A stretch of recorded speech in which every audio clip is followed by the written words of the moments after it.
He's clearly one of the Knight best isn't junglers, really an but Azir player. in particular, So his it's early bot game lane pathing, I trade-off thought, have for been so jungle top intelligent. trade-off. And so I do Corki love ban, seeing him on good. champions like Jarvan, where he can really affect the map. Cassante really ban, kind of throw a wrench in good. the gears, and it's just one of those players that Maybe you have to always you be need to wondering ban- where those pocket visions are. Could he be there? Is he already behind us? We'll note as well, BLG sticking with Shadow for the first game in this series. I wonder if we'll see Beishwan perhaps subbing in later. I'm thinking MF, but is MF really worth a ban? For now, the Corki and the Cassante banned away as we move into the second phase of this second round of bans. Galio might be the next ban, is kind of what I'm expecting. I mean, XQC Sion was already banned out when he obviously gets this on many red subs. side, you can't get Okay, that over, well, but it does feel like I'm not doing BLG that. needs some sort of big front line right now to be able to kind of bring things together. You know, so Galio could be a potential option that they want to take away. I think that makes a lot of sense. Good Galio, matchup into the Rumble. So now I mean, you've taken away Oren a can lot put of the those bin in the key bag tanks. here. I would say, I mean, it's not a bin champ, but like Oren to me feels like compositionally what would kind of make sense here. Actually has become more of a bin I champ know, over but summer. I I don't think he's great on it. I think it's something he's put on because it fits the team, and he is playing it. And there it comes. I agree think with like you in terms of stylistic tendencies. Yeah. Not a bin champ. I feel like MF works. You could go Zyrakan. Using this summer. Yeah, I mean, they've You been could playing go a lot like more this Sivir summer. I Bard. think compositionally it makes a lot of sense. Or it's also quite a good you could be matchup funny into the Rumble. and play like and MF it's just what the Nautilus. comp needs. Like Oren gives you the hard engage that you need. It's a decent matchup into the top lane. It's the only tank that's really viable and still available, unless you're going way off meta into kind of some of the weirder picks. I wonder so I what do think Knight's it makes gonna a play. lot of sense here. And now we just have to see what the bot lane is going to be for TES. Are they going to try to go for something really aggressive, look to punish, or is it going to be more standard, just try to match scaling for This could be a scaling? LeBlanc game. I think Lucian would fit the bill. Ooh, Lucian Nami Braum does into Nico. sort of fit what you want to do. It's a little Also bit go weak into Lucian the Nico. Braum. Lucian Braum gives you a Especially bit of into the protection Ornn. into the Ornn, as you're saying. So there we are. LeBlanc Lucian is Braum kinda is fun where here. we will go. Allows you a bit Azir more is power good, later in the team but fight will because they're Knight pick unbreakable. it? That shield from the Braum Akali can is stop good the as Call of well. the Forge God Aurora's charging back okay. towards the Ornn. BLG looking at their mid laner, giving Knight last pick, giving him counter pick. Azir still available if they do just want to go for something scaling. For the moment, hovering that Aurora. Yeah, it'll be interesting to see where he does go. We already have seen him play Ziggs Champion once. Addition Valete on It was subscribe into the channel Azir back to matchup, and he did play If you well sub now, you won't get on ads it. for all of World. And W all now the this time gifters. going to be into the Orianna, so All the Azir fucking going to fall gifters. all the If way you get through picks gifted, and then you bans. get no It ads will for Worlds be as well. This Ziggs, and now they're going to have not only some really powerful wave clear, but some good backline access of their Ziggs. own. Normally he plays You can Ziggs into throw out that Azir. ult to Ziggs into follow up. Orianna If is like Nico the finds most a good old engage, school Ornn mid starts it matchup off ever. with the ult, but of course you're going to be having Old to play school around as that fuck. Braum, which This is was going to make played things back very, in very difficult. back in the days when we had always no have electricity. to watch out, with that Call of the Forge God, if Braum has shield up, it's not really going to be reliable whatsoever. You're never going to be able to connect with it, assuming that Hung plays it well. 50 and more! reaches that unbreakable Bro, properly. It's maybe a dangerous assumption Thank you, based on thank some you. of the things that have happened in this tournament. There have been some mishaps, Including, including thank you. not even knowing the build path on Each Nico thank for you, I Proto appreciate it. Belts. The Kindle Gem first item wasn't the best for that Rocket Belt when he was playing the Nico, but we'll see Absolutely how psychotic. Hung does coming into this team in summer, replacing Chris, Absolutely psychotic. who went over to Weibo. Laundering. And Hung coming across from Weibo. Is there any repeat after he games in came draws? actually, No, Top there's Esports not. started In doing a lot quarters you better, can repeat know? game, In yeah. winter they lost to Hanwha Life in the first round, obviously, but then when they were in spring, they 50 lost to more without WE, ads. placed 6th even after they topped Yeah, the thank you, man, I regular appreciate it. season, and then the introduction of Hung got them into those finals. Weren't Thank you, quite thank you. able to take down their rivals today, BLG, losing 3-2 in Yeah, the you can end. We're rematch gonna in make our way quarters. onto Summoner's Rift for the first game of this LPL clash. I mean, one of the big questions for me today really is how is Cream going to perform? Because I feel like he has played so far below his standard, his usual standard. And when you're looking across the here we other go. side of the map, This Knight game has will be just a bit been slow. Such a monster. This I guy's have a been feeling. absolutely on a tear. With the champs it feels pick. like here at World. So if Cream is not on it, you do have that concern for TES that Knight could just really start to run away with the series. I'm also concerned because he's playing Orianna into an early ganking Xin and a satchel charge from the Ziggs. You burn your flash early on, there's After a this lot is of T1 pre-6 core, yeah. ganks that can happen on that Orianna, and if you get Knight ahead, we saw how much work you can do on this Ziggs yesterday, went 5-1 in their first game versus VKS. Yeah, absolutely did. Has been really strong.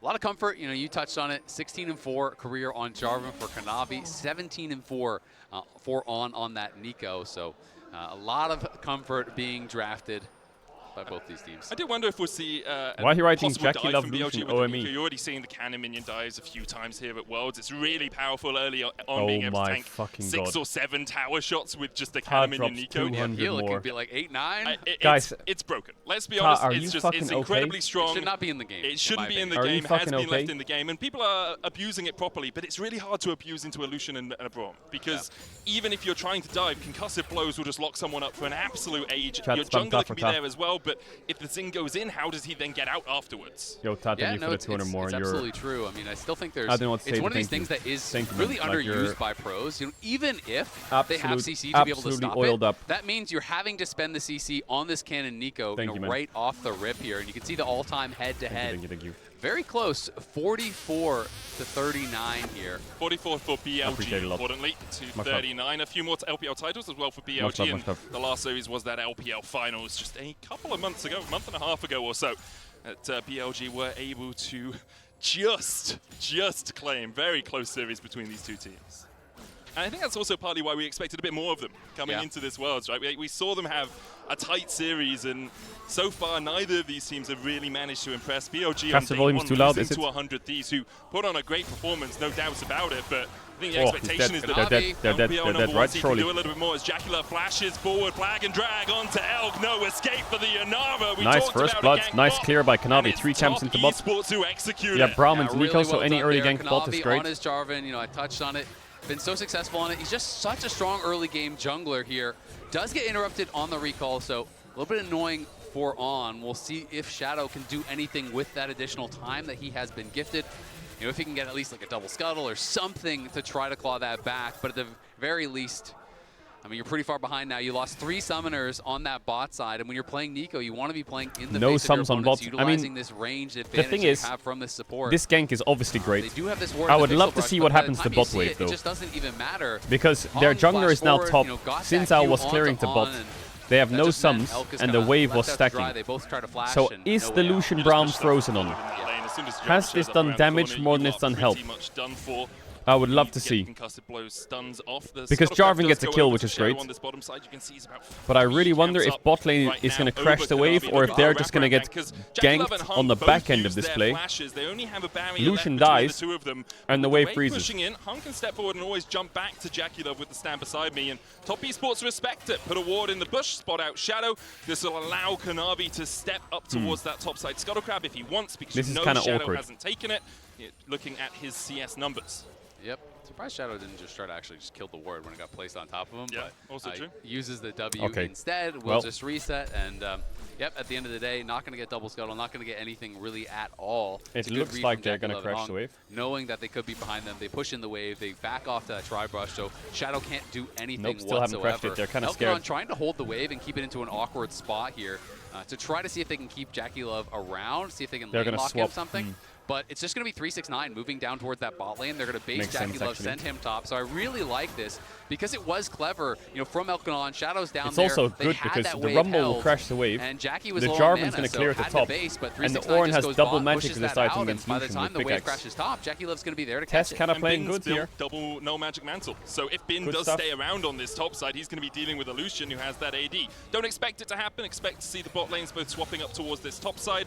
But we will see if Bin decides that his matchup needs to be in that Lucian. He is walking out that way. And, it's a possibility. No, now TP's down towards the bottom side. Okay, decides against it. So we'll have both our bot lanes going towards the top side. So BLG's going to match. And those top laners matching up in bot. Drake might be a bit gone here, though. I think down there. Mid lane has how much do you lose if you do Drake here as Shadow? Does have a slight advantage, but nothing too big. Very even game overall thus far. Just a couple hundred gold really off of that first blood from Kanavi. That is the only thing separating these two teams. If Shadow does Drake here, how much does he lose? Still a couple of minutes before we have the his top lane, or bot lane, might just get slightly undermanned. Fight down towards the bottom side. Call of the Ford God being used. Good brittle procking here from Bin as 369 might have to invest his flash to get out of this one. Scrap shield down. 369 down to 200 HP. Bin just walking forward. Now 369 has the equalizer, gets a bit of health from the level up as well, and forces Bin away. Shadow's coming in from that tri-bush. Meanwhile, a Mega Inferno Bomb doesn't quite hit misses. As 369 is able to dodge to the side of it. On the top side, On getting called out dead. by Top Elk is going to lose so much here, and Rumble can ult bot wave. Oh god, it's so cooked for BLG. It's so cooked for BLG. 369 to each side it.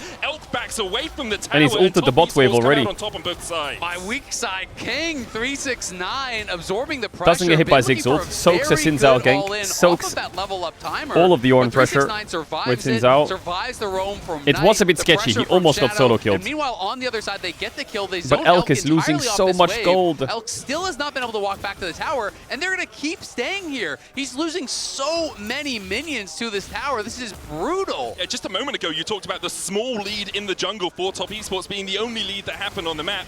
JackeyLove is now 700 gold ahead of Elk. Wow. And they're just going to keep in terms of win conditions, from this topside tower. Tess is playing to them well. Down, does now Very have well. his sums up, but he's only sitting on a cull. I mean, Elk just watched about 3 full waves die to the tower, right? And there's nothing he could do about it. You try to walk through there, you are dead. Especially because we saw Shadow show on the bot side. We see where Knight is. There's no one there that can just kind of surprise and bail you out. So it's just really good, aggressive play here from TES. Knight trading well, but so far it's been the TES show and opening up that advantage for Hung is also freezing top wave. Have the lead in 369. He stays top. Is doing a really JackeyLove based, and now JackeyLove's back full HP with a freeze. Can he hold the freeze here, Jackie? Is he strong enough to push them back? Because Hung has TP, right? I don't think he can. He's going to break. Try to put pressure on him again. He's just going to be able to ult that wave and continue to chill. He's been around for so many years, and there's always that meme, you're going to roll a 3, a 6, or a 9. Well, so far today, at least 6s, possibly a 9. We'll say surviving the dive was relatively well executed from him all around. TP coming out from Hung as the grubs come up, and we'll see Top Esports trying to set up a bit of vision towards this top side to deny BLG. Well, it's just another day of BLG where Knight's going to have to somehow just carry the game by himself. In the bot side. Shadow was able to walk across and take that Cloud Dragon, but for the moment, BLG and maybe Elk joins him the grubs being started later on. Yep, On is in the area. Doesn't seem to have. Yeah, it doesn't seem to have any interest in trying to contest here. BLG are just going to give it up. So Shadow just doing that red buff. Mid lane phase looks good for Knight so far, right? Like he's 12 CS up. Pretty big win for them. Have been able to push pretty heavily with JackeyLove, putting pressure on that lane and. Maybe able to farm a couple more plates. You can see one is an auto or 2 away on that top side. So that is standing gold that they're going to be looking for. Elk has to be really cautious. If he uses his E, or even if he gets hit by the Winter's Bite, the culling just immediately comes out. There's the barrier. And as I say it, JackeyLove and Hung show exactly why. Elk needs to back away. Now hits the level 6, does have that transcend oneself, but it doesn't really do a huge amount into an Unbreakable. If Hung just puts that down, you get some damage back. On still only level 5, doesn't have his own Pop Blossom. Hung about 2 minions away from getting his level 6, while Bin trades down towards this bottom side again. Yeah, Bin trading really well in the 1v1. And you are always in that really nice scenario when it's double AP soul laners, you just rush Koenig. What is your greatest what if? You're going to be chilling. So I spoke about this a few days ago. Zone. What if I just tried harder as a player? Later stages. I mean, not only do the solo I regret not trying harder. Really, really well. The Unara, the Ziggs, but also you have not that I didn't try. Through, I feel like I tried very hard. While they are behind, they do have some. But I think I should have tried harder. Options, some really strong team fights. So as long as they can stabilize, they should be okay. Ooh, the flash ult. Bin flashing forward for the second knockup. Well played. He got the wave though. Gets the kill down towards the bottom side while Top Esports try to set up. Top is undivable. Jackie's out of mana. BLG will somehow survive any possibility of a dive, and BLG are on the board. That's the thing, when you're doing something and you're competing in something, or you're working on something, or you're studying something, no matter what, when you... To redirect it even closer. Elk's Is he going. dead? Looking for it. No, he's not. Coming out. There's the heal as He's well. fine. JackeyLove still has the flash in the barrier. We'll When just you use one of them. get a bit older, you'll go back and you'll be like, fuck, if I tried harder, Double TP, as you say, invested on. On will die. One more will be enough for the concussive blows. Elk will Elk flashes away from the also die. On locked up in the cage as he will be chased down. A double for Top. Great collapse from them to get 2 in the top side. They also have 3 grubs, and 369 can take over top. There. 369 eating so much so pressure. 369 can get plates. Gets killed. Knight and Bin will get plates. It's obviously worth it for Tess. 2 more kills going their way as they thought they had JackeyLove. Now JackeyLove has Essence Reaver, so no more mana issues. Again, they get that kill, and 369 just takes over the wave. He's going to push in, get a plate off the back of that. Yes, they are losing plates tonight. And they are going to lose a plate or 2 down to Bin, but still nice moves here from TES, who I definitely think want to stay aggressive and keep pushing this pace. What? Charge away. Hung going forward here on them in time with the tangle. Okay, nice ult by Hung. Should proc, dead. Oh, Tess are playing very quick. Find another out of nothing, really. Knight just thought he could walk away. Kanavi and Hung, 5 for 5 on the KP so far this So game. fucking Deadly quick. duo just walking around the map. BLG's just getting run over. Initial flash forward from Hung, I was thinking, are you really going to be I mean, they have got a range support, a wave clear mid, and a tank top, so they are scaling into team fights. Concussive blows, and that is more than enough to get the kill onto Knight. And Knight has been playing pretty aggressive, pushing constantly. Now Ziggs with no flash is going to have to play a lot more defensive. You talked about it in the draft. Kanavi's early game, one of the best early game junglers in the world, if not the best at times. Here, 5 kills, 5 kill participation out of 5, 100% for him and Hung. When tests lock in, they are a seriously good team. Have been able to get a little bit of gold But if back they're into like the podcast, checked we've out seen or Knight still choking or relatively even, misplaying, still they're ahead, just but awful that gold sometimes. lead, 1.2k right now for top. Top is playing well, but they need to be able to actually convert this into some objectives, right? That's the big And that concern now, sometimes because these happens kind of at games Worlds always all the make me time. nervous, where you're getting kills and you look at the gold lead, and it's 5-1, but the other team has a dragon, you're only up 1k, and they scale really well. So it doesn't really mean much unless you can convert it into something else afterwards. Wait, they play So good now if they're gonna good? try to turn No, this I did into a not say dragon that. here. I TES did in the not area. say that. I Knight meant that pushes their out top, and ceiling now is he's gonna very take mid high. to try to cover there. Jackie Love has flash, Crescent Guard coming out from Shadow. Jackie But Love's they gonna have to flash the extremely pings low on the flank, lows. and they just have to abandon him. Like, what the fuck are you even doing in bot river here? Oh, you thought Tess was going to win this game? Of course they're not. Of course they're not. They're going to throw the fuck out of it. Their ceiling and their floors are not. They exist in the same universe of the game. It's not like one game they play good, one game they play bad. It's like one game they play good until they play bad. But hasn't converted into anything, and now they show up to the objective. They get punished. Kanavi spotted in this ward, so shouldn't be any opportunity to actually steal this away. It will be the dragon. It will be the kills, and now the gold lead is essentially meaningless, right? It's nothing at all. And that is back-to-back dragons. It's going to be an Ocean Soul as well on a team with an Ornn. That is always a concern here. So we can watch this one more time. Shadow just full sends it onto Jackie. Oh, they're ahead? Flashes fairly late. Oh, so they're going to snowball the game cleanly and win, right? And then when the Unbreakable is used, they're not going to get caught and throw their leads, right? Knocks them both up. You're going to be able to get even more off the back of that. Elk grabbing the kill is ideal. Just gets BLG right back in this game. Elk only 500 gold behind now, has finished that Kraken Slayer, 35 stacks before he gets that extra gold infusion from the cult. First items completed across the board. Cream will scale up as Knight's caught out a little bit. Redemption being used for the extra damage. Cataclysm, Satchel out, but still the Demacian standing up from Knight to get the kill, from Kanavi to get the kill. Shadow flashes and blast cones to safety. He's going to give up his red buff for that 369 covering to make sure that Bin can't come and collapse. And Knight almost gets away, but Kanavi spear to the back, finishes him off there, maintaining 100% KP. This Kanavi guy definitely doing some work on the map here. Everywhere. Feels Some like big his work. most impressive game at Worlds thus far. Agreed. Definitely looking strong, but again, the gold lead on Jarvan, that's not going to be enough to get Who's it better, done Tarzan here or at the end of the Kanavi? day. You need to keep I these mean, carries in they're a great both spot. fucking insane. And Jackie Love, wasn't able Actually, I to can't wait to watch all of the AL in pressure that they've knockouts. been I miss giving AL, what the towards him, fuck? right? They had really been trying to enable him.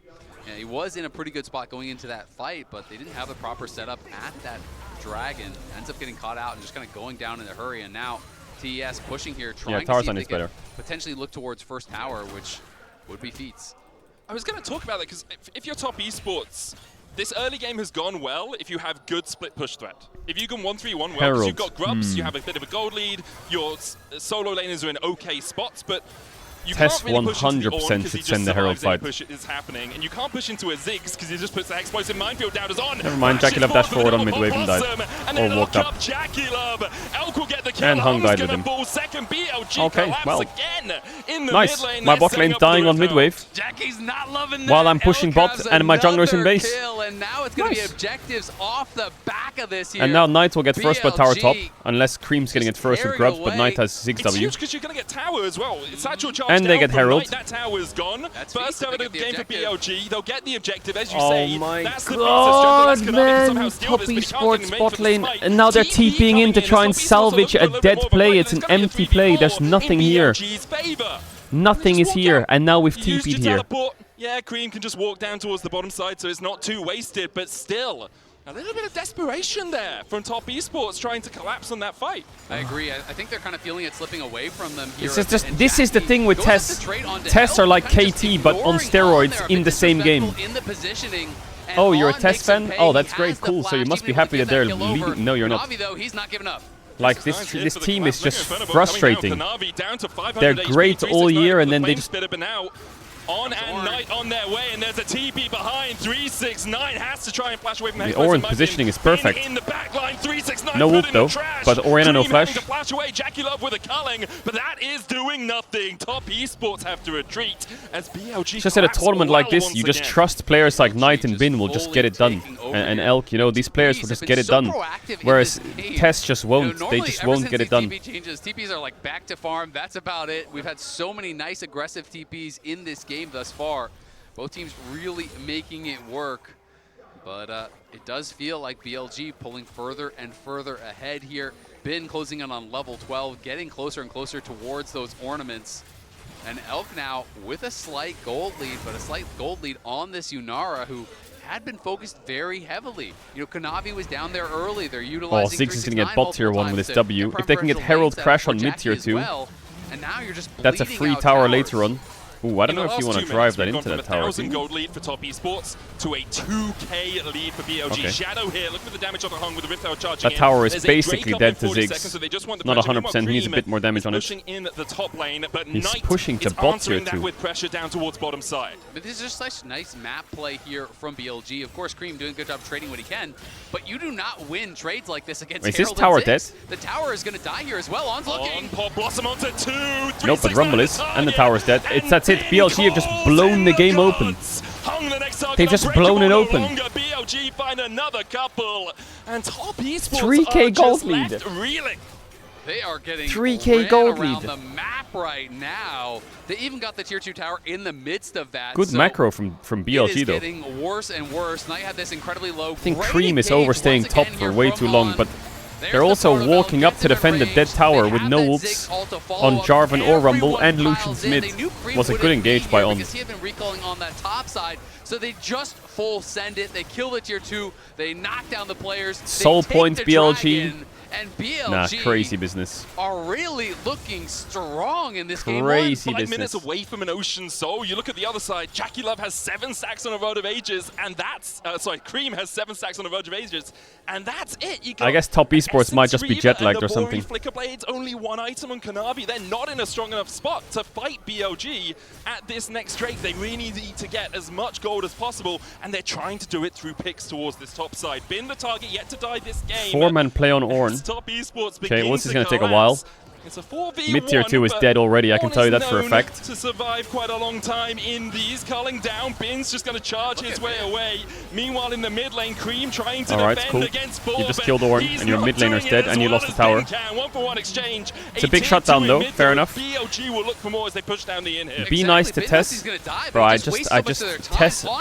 I've seen too much Tess that I'm so jarred by watching them at internationals. And not only do they get 1 tower, they get 2 towers, and guess what Shadow is doing? He's taking your whole jungle in the meanwhile. So yeah, you killed Bin, congrats, but you lost everything else. And this is much more what we expected from BLG coming into this tournament. Everyone actually aligning and being synergized on their goals. Everyone feels like they know exactly where they need to be, when they need to be there, when they have to teleport. I feel like this series for BLG is just in the bag when they draw Tess. Going in and the rest of the team running away. Here, BLG much more aligned on exactly big how step up by the players on BLG really though. Like Bin so far.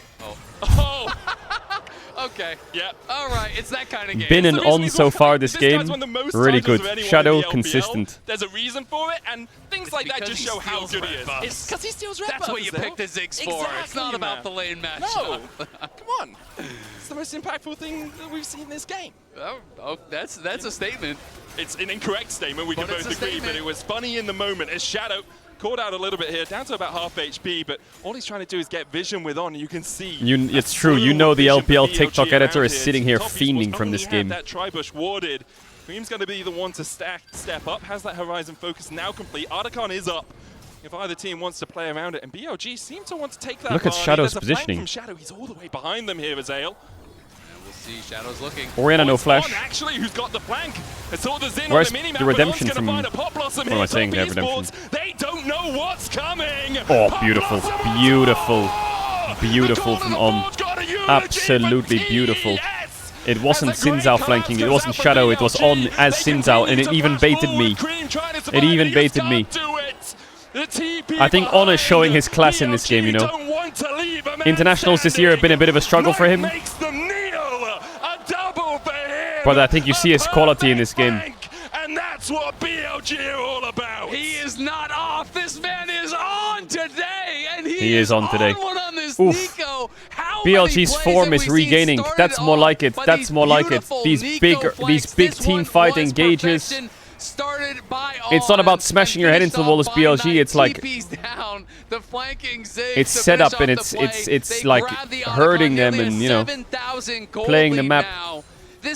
Their macro was good, mid to bot was good, the top pick they played mid to bot again was good, this Atakan good. Early game a bit sketchy, but here as On finds a picture perfect engage. Deep flank, BLG are back, baby. Gets all four. You die, who cares? But BLG always go to the 2-2 brackets. The fight for the squad. And then you think maybe Hong Kanavi can get away. They still need to fix their early games a little bit. That will happen because an earlier ward placed by On. Another assist for him. Just beautiful. On's happy. BLG as well, engaging just before On's in vision range to get the flashes out of Top Esports so they can't flash away from the Pop Blossom when it comes in. That's the coordination you come to expect from the LPL #1 seeds. Elk now with 516 international kills, surpassing Gala, another incredibly decorated LPL player for 9th all-time. And I think Elk today having a great performance on this Yunawa has been well protected by BLG. Exactly where he needs to be. Drake up in 40 seconds, Ocean Soul available for Billy Gaming. For Top Esports, you're looking at a 6K gold deficit and wondering, how do we get back into this? That is the question on your mind, and I think the answer maybe you don't. When you're looking over at this massive gold lead, Soul Point, ornaments have already been coming through, and it's the Night Classic. He gets the Mage Eyes Soul in again. 10 seconds. The 15. Infinity Edge just got finished. Everything is so in their favor that even Kanavi's starting to look like paper. There's bouncing balls as well from Knight. Just the amount of pinks they have is insane. They don't have a true tank. Cream just got one of them. Black Cleaver on the Jarvan, the Braum perhaps, but he's had to go Redemption because all supports do. Knight is playing a game of dodgeball, chilling. By BLG. Top Esports trying to collapse, but they don't really have the vision in here. Kanavi oh my god, Knight. Kanavi get in there? Forced away he by is the Mega cooking. Bomb. Hung having to run away. And there is the Soul, the priceless moment of the game for BLG. They'll look for more. It's On, not going to go for anything as they decide to back away. Well, if you thought Finn was tanky before. Yeah. Well, good luck. Ocean Soul, 3-item Yunara. Jackie Love here, who's quite far behind now. And you're trying to kill with your double AP Soul Laners, the Koenig Rookern, so much MR, ornaments coming through. This Bin Orn is not going to die again in this game, I don't think. Yeah, you could and probably will be under the 47.7K. the last series we watch of Jackie Love before he retires. Between 4 and 6K worth of stats, 12,000 gold ahead. And then you see the fact they have 26 more petals from the Atakan than their opposing team, and you say, okay, that's probably another 2K. This might be an 07 series to Jackie Love. Gold lead. And the ornaments, 20K. Just How about some scaling advantages as well? What else we got for us? I'm pretty sure he said he was retiring, didn't he? Or this is his last year, or he has like injuries or something. He said something along the lines of like because he negates so much damage. It's hard into Pop Blossom. Hung that tries to he's step done up for to a get bit. a little bit of vision, but it's immediately cleared by BLG. 7 seconds on the Baron. They'll just push in these waves. He has health and then issues, turn their eyes towards that maybe he T-bar. fixes them and comes back. That'll be nice. Because no matter where you go, it feels like On just spawns in behind TES with a perfect flank ready to kick off. Hopefully it's just a break then. Looking for Kanavi, gets him right on the tip of it. Kanavi with a Cataclysm will be able to survive. Call of the Fortune comes out. Bin Holy for bean. it and claps him down. Top Esports now at a man at disadvantage. Jackie make it 2 down. BLG might just push in for the win here as Cream is being chased out. Instead, they decide the buff is the prize out of this. We got the jungler, we got the AD carry. Let's take the blue, let's take Perfect the Baron. timing. Cream Good pick. Shockwave on multiple members. Click Baron. I don't think I saw their health move. He's got Horizon Focus. 369 is TPing bots to just try and push. Damage. Oh, that's the worst TP ever. Not that it's a bad one, but it's the worst feeling. Is that a fucking Nico? He's never chicken. It's the worst feeling. As he's hiding in this TP. mid lane. Fair. It's a new jungle camp. Coming to the Rift next year. Oh yeah, I There wonder we what go. the preseason BLG changes will be. will take Is there the Baron. preseason changes? Expect the resets They to come removed out that, now. I didn't they? wonder if Elk actually has a 4th item already complete. Probably does. Baby last Whisper. 2,500 gold ahead. Gets the last Whisper and just a control ward. 14 stacks. He said he's going to fix his health issues after Worlds and has no idea how long it's going to take. For a 1-3-1 okay. if they want, with the Ornn and the Ziggs being this big. Yeah, I mean, they absolutely can, but I don't even know, if they will or if they'll just play through 2 lanes and just kind of really try to ram it home when you're this far ahead. I feel like splitting up is maybe one of the only ways you could lose. And Knight even completing the Shadow Flame off the back of that, so the burst is going to be that much more terrifying now.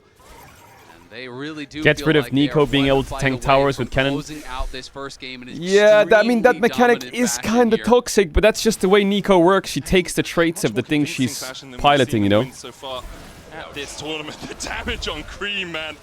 Just has to walk away from it. That tower's already forfeit. Meanwhile, in if you're a minion and you queue and you're a minion, the minion doesn't have masteries, so the comet doesn't go off. It kind of also applies with the cannon, with tanking the tower. Oh, Ziggs ult kills him. Oh, he sidestepped it. Shadow diving in. Only a cannon minion here. Meanwhile, in the mid lane, Bin has a couple of waves to help him push this inhibitor. Bot wave still a long way away, but BLG need to wait another 10 seconds or so before they have another wave to bolster their attack on this top side. I mean, it's a fantastic shockwave on both the carries by Cream, but they have Ocean Soul, so they're right back to full health, and Bin has already knocked down the first inhibitor. Second one is gone. It's 2 autos and a satchel, and everything is just going to die. When do you go? When do you attack as top esports? Because BLG are close enough now that you can't Bot inhib is open as well, by the way. Bot inhib is open. Triple cannons, and now look down towards that bottom side. The inhibitor tower has already fallen, so Shadow can just start whacking away at that inhib. 10k gold, just the gold lead as Hung has to flash away just from Shadow.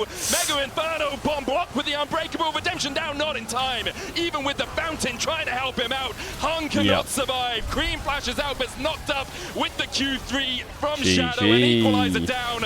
It's not going to equalize this game at all. 369 gets a couple, but BLG get the base. I think it's a 2-0 series. Performance here from BLG despite the early I feel like it wouldn't be a Worlds quarterfinals without BLG there. So early game kills, it just didn't even matter. Huge performance from BLG coming back from that deficit. But I swear to God, if G2 draw Gen G today, the world is rigged. It's fucking rigged. Totally took over the game.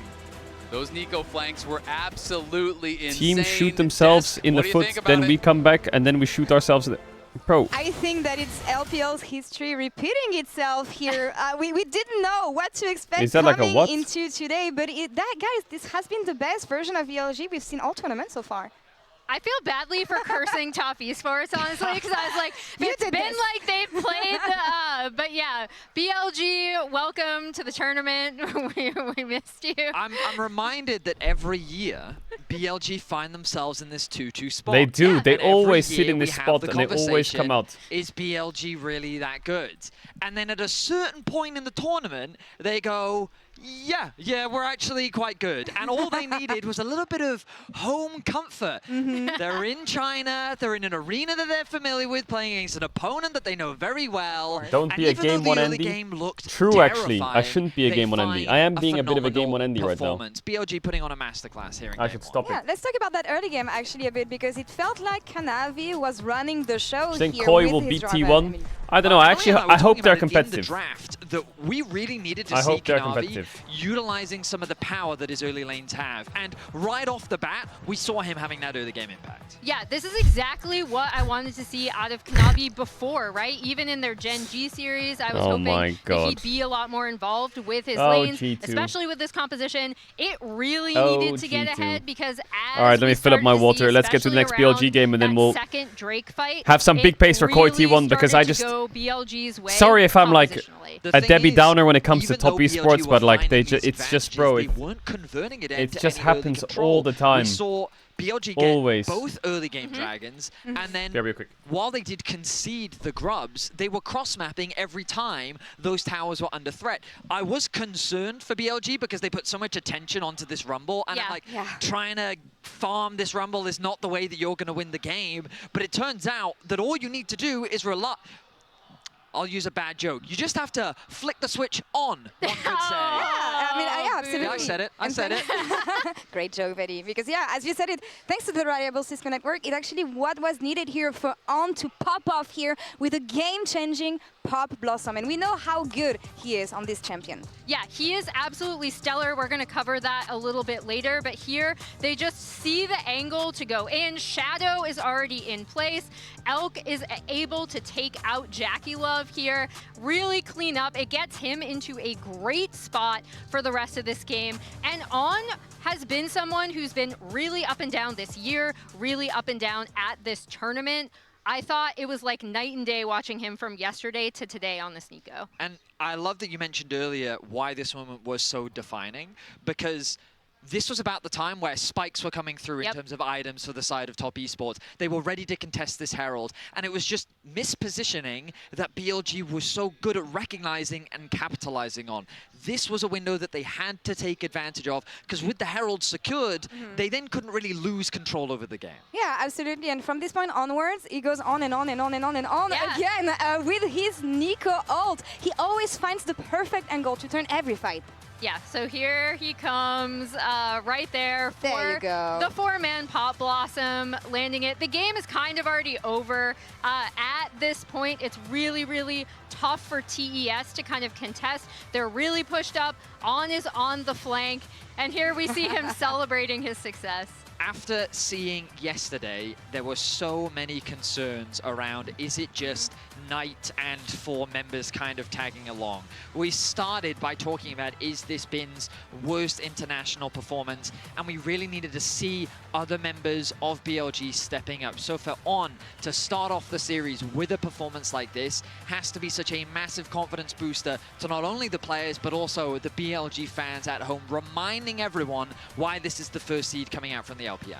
And I also like that they did put Bin on the Ornn. Obviously, I feel like everyone at home is like, we don't want Bin on Ornn. This kind of stinks, but it fits so well compositionally, and I thought this is kind of the best we've seen him play, right? He looked really well. Is there a draw after the matches? There is also indeed. Really good. You're laughing at me, Laura. I know. There is no indeed. one think that that's what you need. No one wants more Ornn gameplay, apparently. I do, though, because I thought it was great for this composition. That's been Made it something to a year. Love to watch the game. You, like many been others, keep up the good work, champ. Yo, right? Chris, He much hasn't love, been man. as strong on these tanks, so Much to have love. him come out and have this performance after being really, really shaky for most of the tournament is a good sign for BLG. On the side of TES, though, seeing them backstage right now, they have 2 games to turn this around, but it has to come together now. Do you know what do you who think the they draw need to fix? dude They've is? been No, needing actually, to I don't fix know a who lot the of draw things dude is. throughout Chat, the who's doing the entire draw? tournament, but what is the easiest one they can implement? I mean, really, it was just that single moment Chat, that who's turned doing the the game draw? around. Yeah, The Stormy, good much news love. for Top Esports is that they don't have to be worried about I'm getting I'm seeing loads of rumors about the LPL next year.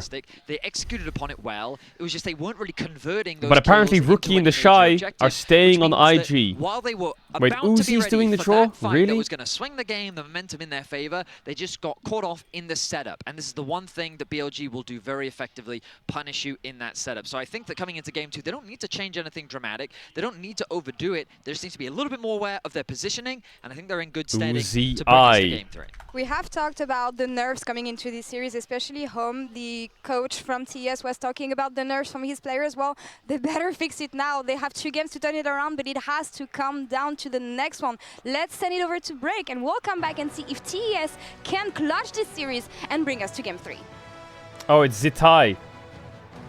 Zitai is the one doing the draw. They don't know what's coming. Pop Blossom wants a 4. The call of the 4's got a eulogy for TES. As a great collapse comes out from BLG, they continue to flash forward. Cream trying to survive, and he can't do it. The TP behind. BLG don't want to leave a man standing. Knight makes the kneel. A double for him. A perfect flank. And that's what BLG are all about.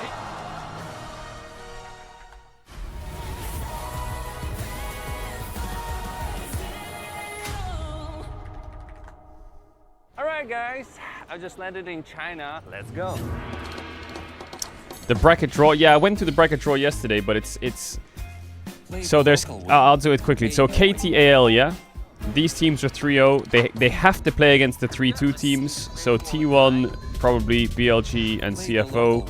So 3 of the 2 will face these 2, and the others will go into the 3-1 and play the 3-1s, right? The 3-1 is G2, Genji, HLE. And that's it. So, KT and AL are guaranteed one of these 3 teams each. And then the remaining team from that will join these 3 and become 4, and then they'll play each other. So G2, there's a lot of bullets.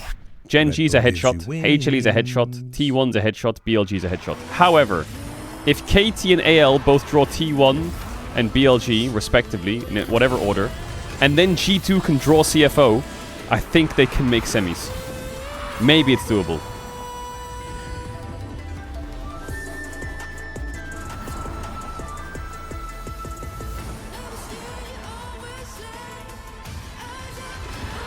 G2 can't play KT. These teams cannot play against each other in quarters. Impossible. Cannot. G2 can't draw Every KT. moment of your Impossible. Journey, crystal clear. Landscapes, absolutely stunning. Close-ups, sharp. But I know what's coming. I do know what's coming. Packed with detail. Zoom in on one face, still flawless. That's what's coming. We all know it. We all know it. And then KT, the one thing that needs to not happen is KT gets CFO, and then they 3-0 CFO in the most fraudulent run of World's history. And then they claim they're a top 4 team in the world, and lore is in my fucking Twitter For You page for the next 2 weeks. It doesn't work that way. Guess you're not as cool as Verizon. Like, this just needs to not happen. You don't know that?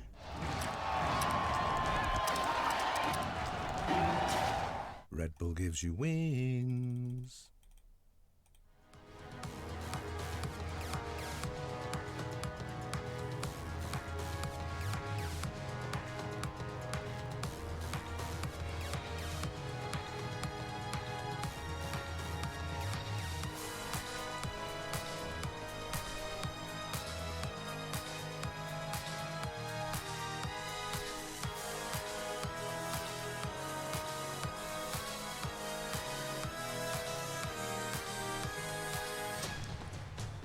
You want to win World, but you don't want to face good team? Is that EU logic? No. EU logic is intelligent. You know why? Because it's not double elim, it's single elim. So your draw does matter. If it's double elim, then just take it. Instantly. Whatever comes at you. But it's single elim. So I will pray for a good draw, and yes. I will hope that they make a Worlds run that is actually fraudulent to win the title, to convince everyone that we're actually good. Yes, I will. I will take that. And if you've got a problem with that, then suck my left testicle. Sorry, that was aggressive.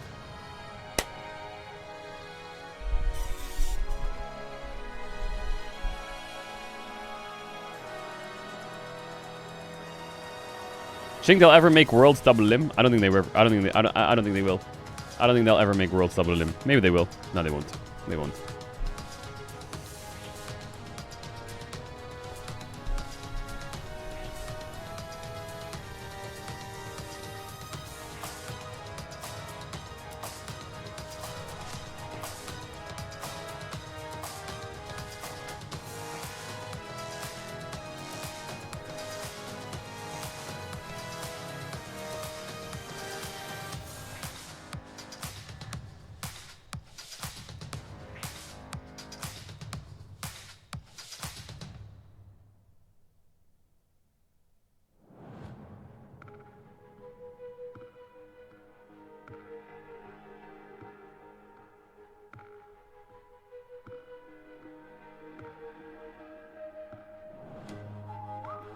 Oh, the whistling song. Oh.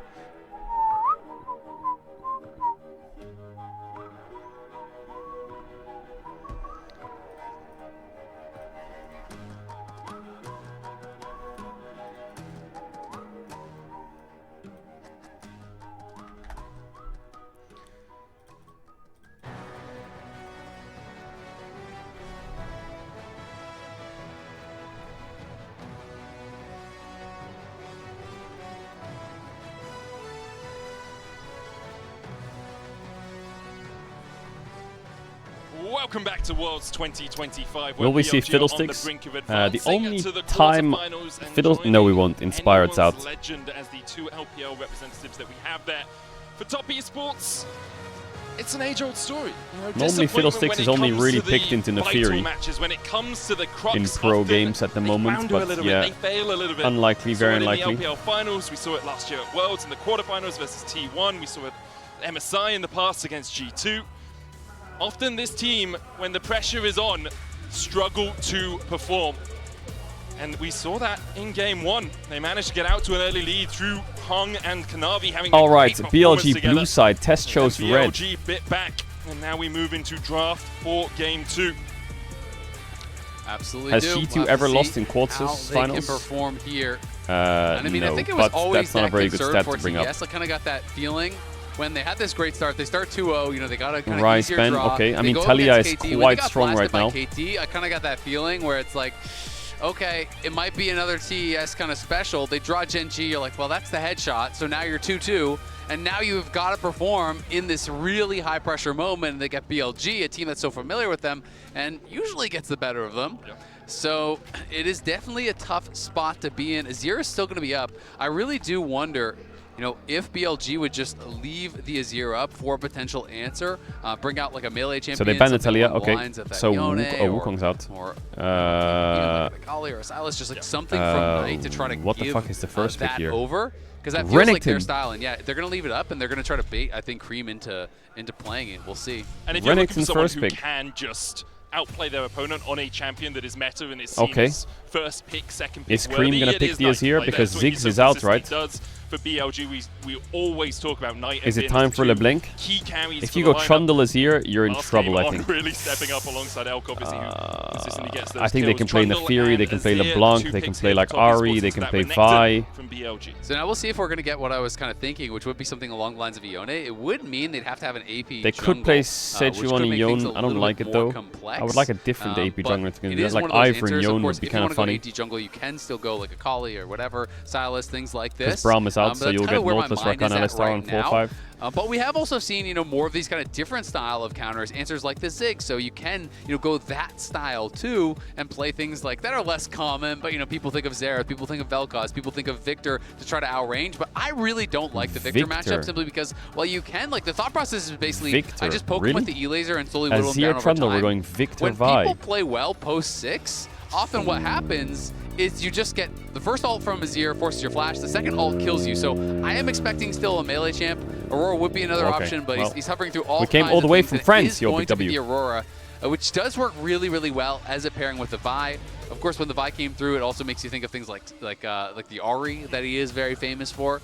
But it is going to be Aurora at the end of the day. Makes I mean, sense. Knight really can Gnar make anything also makes work, sense. and this is something that is going to put a lot of pressure. I would have you liked a have to different think 2-3 onto from Cream. BLG, but That Vi still, their core of their Aurora draft is combo. good still. We've seen Knight actually bring out the Aurora twice versus Top Esports during the Grand Finals, which is the name for the entirety of the tournament, not just the finals of it. And he lost both of those games. It was Top Esports coming out as the victors. The second one going 1-0-0-1. 0-0, sorry, not having as much of an impact Ezreal as ban that was makes Cream sense. on the It does Azir, outrange them, and again, Elk's a good in that Ezreal. second game. So we'll see how Ezreal, much Caitlyn impact out, Yunara Cream can Lucian have out. on this pick. I think Has played Xayah a ban ton, for though, this BLG year, is you know, good. 20 games on it throughout the year. You know, second And then most played maybe behind Tess just ban that like of Varus. Leah. So it is absolutely a comfort pick. 369 on tanks. We have seen this many times before. Just going to They be trying ban to Renata. neutralize what Ben can do on this I think Renekton. Varus ban All for the roles Tess is have been quite matched, nice. So now it is just about targeting some of these comfort picks here. Elk, Ezreal, I one of the don't champions like he is Jhin most for Elk. famous for. Caitlyn, of course, was already banned out earlier. And I feel like There you know, is going to be a if I'm Kalista banning Renata as somewhere in BLG, this tournament. You either want to ban enchanters like the In Renata, one of the or you want to ban BO5s. things that can absorb the engage that you're drafting for. Things like Xayah would be what I would thinking of. I think Xayah would make sense. Surely as it's a ban. Varus ban, right? There's another option, things Corki like ban. Jhin potentially, but I really do think Xayah makes a ton of sense here, unless you want to double ban enchanters. And Renata's kind of like the king enchanter against hard engage. Also, Xayah is the most picked for Jackie Love in summer, so it's his most consistent Yeah, I think champion. Xayah Obviously ban plays it surely well is a as must, do right? most Surely AD carries all BLG, around the right? world, so wouldn't be surprised if we see that. There is Xayah like a ban at all. Sivir There's also brewing. something like the Sivir. If you want to make sure your Vi engage can definitely get off, you can smite the spell shield away if you're going in with a cease and desist. But there is the Xayah ban. So we'll see if Top Esports decide to go towards that Sivir. Lucian Brown would be so nice for Test this game, but it's just not playable, right? Just use the curtain call to facilitate. They take away the Varus. I mean, Varus can kind of do similar things too. If you Okay, want to go then I lethality. think it's Varus time kind for of just Elk sit to back bust and try out. to just poke in with that, but of course, Varus very susceptible. Oh, there's so many annoying to champs dive. out. It can be really difficult if they do get in on top of you, and people have not really been a fan of the lethality. I don't like Jhin. I would prefer like MF for going to be the option. Elk or They Ashe. are saving 5th pick here for Hong, so I'm curious, they are could they take going to go Sivir Alistar, but that isn't the Trundle. something along the lines of like Rel or just something Okay, standard I think they need to go hard Poppy support, and it's engage, winnable. or is Really it winnable going with Poppy to be, support here. Enchanter will try to play for the 2v2. All right, chat, I'm going to Alistar add if you know there, about it Ads, you want to really try to have does some lower channel the if they want to back priority the on games Rel, up. so instead they're gonna Big go kiss, Poppy, so they're Poppy gonna go support more value for the very high this denial game. of the engage We rather sub than now, you want to having get ads hard for the rest of engage Worlds. Much love, so I'll now see you in a this sec. composition from TES to me becomes really about kind of zone control and poke. It's about, pillaring out the carries. It's about poking them down Love with it, the love it, Varus, love it, using love the it, Poppy soldiers to kind of Sports. create this line. We are cooking and a when bit. BLG goes for this inevitable hard engage where they pop the Sivir ult and in-flies everybody, well, that's when Hong and 369 need to come in with the Pathmaker and with the Poppy ult, knock you back and peel for their carries. So it's really two kind of diametrically opposed ideas in how to play the game. Tess will win this. And Yeah, I think that Tess these can make for some of the definitely win most this with fun these games champs. of League to watch, I'm not when sure there's how such much fun clear Jackie Love's going to have this ways game. that He you need might to just play get the his head game, and taken everyone off. is trying to best in the set up fights. for themselves Yo, Mary, while thanks for the denying 49 their months. opponent's Appreciate it. ability to execute on what they want to do. Because you often find in team fights, EDG there are so many sign. different avenues you have to think about, so many different ways to approach. For BLG, they'll be saying, oh, can we get the Aurora on a flank? Can the Vi come from behind? Can the Whose draft do you Renekton prefer? sneak around through vision? I like And for top they'll be esports. thinking, I like top who esports do we draft. mark with whom? Does the Poppy need to be on the Renekton? Does the Poppy need to sit Why on don't the they go Vi? Karma with Do we need to Sivir? have the Keeper's Verdict there Because for the then they're start gonna of the walk fight? into Where can fucking Izzy Rel, position? It's great to Blitzcranks, watch. Spikes, I We'll don't try know. and keep you abreast of it through the entirety of the fights as well. But I will say, if BLG get ahead, I do really like what they can do in this as well, because even if they go for that first initial engage, they have enough follow-up after it that if top esports aren't chunky, they can just mow them down. Yeah, absolutely. I mean, it can be one of these types of games that snowball super, super hard, right? Vi Aurora, that kind of composition gets way ahead. All of a sudden, your Varus and your Azir are just dead at the start of every fight, right? It can become very, very difficult to deal with. That being where's the said, pace? Well, I don't know. Every game today is a stomp apart from game 1 today from FlyQuest for a long CFO. time. Then you I start want a getting into these luxury items. non-stompy Then you're game. looking at GAs, then you're looking at Zonias, then you're looking at all of these answers for Oh my what God, we are BLG's screaming. composition is meant to do. Explain this So game there in is some Counter-Strike pressure. terms. Of course, you do obviously have that Sivir as your kind of like, that's your fallback plan or whatever you want to call it. You know, you go Sivir, Power Spike, as Knight takes a chunk of damage early in that mid lane. Jackie Love might be pathing up towards top. Looks like he's going to try Tess and avoid have an Elk who are waiting to catch him a out. lot of We do orcs, have 100 international and games for BLG 369 have Mac 10s and all-time flashes. across his career. Congratulations to him. Looking to make it at least 101 here Did I at do Worlds good? 2025. Jackie being pretty annoying here, actually. Gets his Mana Flow brand proc, got a couple Comet procs, and they're trying to keep them away from that wave a little bit, force them to walk the long way at the very least. Of course, they got a bit of chunk on Knight, but he had time to base. Cream wanted to base himself, but did lose just that little bit of health. And On going to continue getting this poke on. I mean, Alistar level 1 is just not a champion, right? And now you're down half of your HP, so that's kind of your 2 potions What about in gone. Valorant Of course, terms? you can rely somewhat on your passive, so you're just going to pop the 1 potion for now. I don't know. I And can't try even to see the heal it screen back when I up play that as game. Elk is just So on this expected W start. And Using try that and hold the ricochet wave. to try and get the wave through as quickly as possible. On will get the knockback with the headbutt.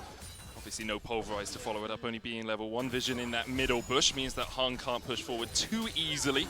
We'll try and use that ranged buckler and the shield from it to constantly trade in, but with the push actually coming out from On and Elk, they're going to get to that level 2 Sivir first, pushing. which means Jackie and Hung have to respect it. Heals for the coming out from combo. On as they look for the damage Nice of the heal Boomerang from Blade. On. Wow. Piercing arrow out Great from Jackie situation Love. They'll bot get 2, lane but from they'll miss the BLG. minion.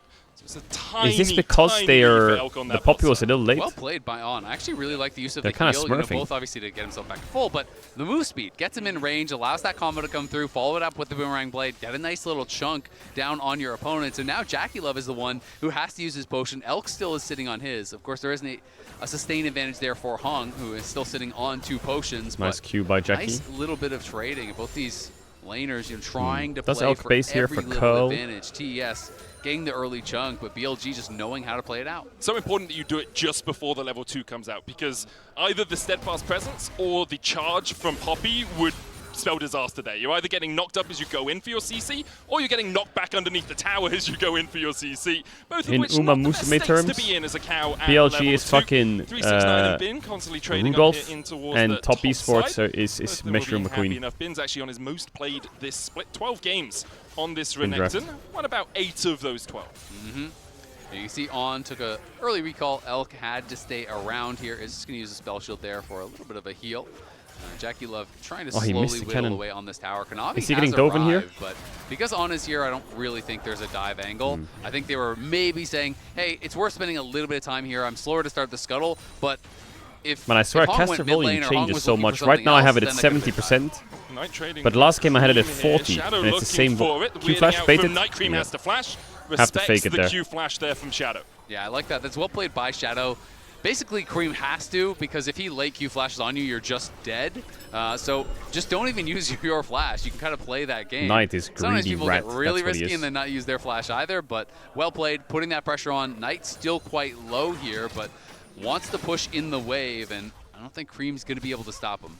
Knight didn't know exactly where Kanavi was there, but kind of anticipated him having backed, hiding around the corner out of vision. You could see Kanavi stayed around. It's like, okay, a recall time is about 8 seconds. We don't see Knight in the lane, and then Knight comes around the corner to push out the wave. It would have been a really bad spot for him if both of them had just recalled and then the teleports had come back in. So Knight here will try and crash this next wave in with that 2-fold Hex.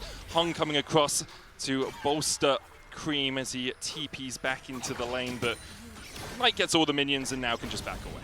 Yep, it's going to be able to hold that no problem. Both supports showing up mid lane at basically the exact same time. Does he have lost chapter base now or what? And the wave will just crash, so Cream is going to be able to farm that up, but the next wave will be pushing over into Knight, so not any major advantage created there. Bin has been laning quite well, though, in this 1v1, getting non-stop push, but also really being a menace on all of these range minions. You know, as 369 tries to walk forward and farm these range minions, he's always getting harassed.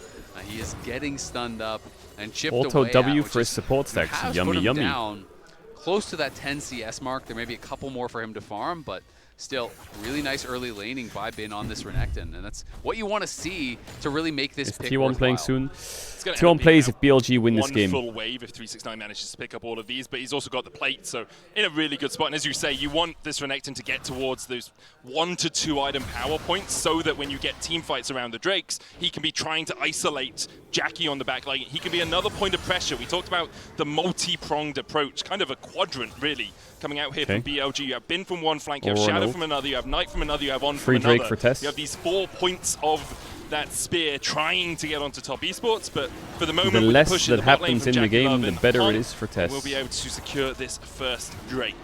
Sometimes, you know, you get fancy with it, you do what you're talking about, you know, all the finesse, and sometimes instead of 4 points of a spear, you just become one big club. Yep. Everyone just goes together, press all your buttons at once, see what happens, and sometimes that's the best way to play it.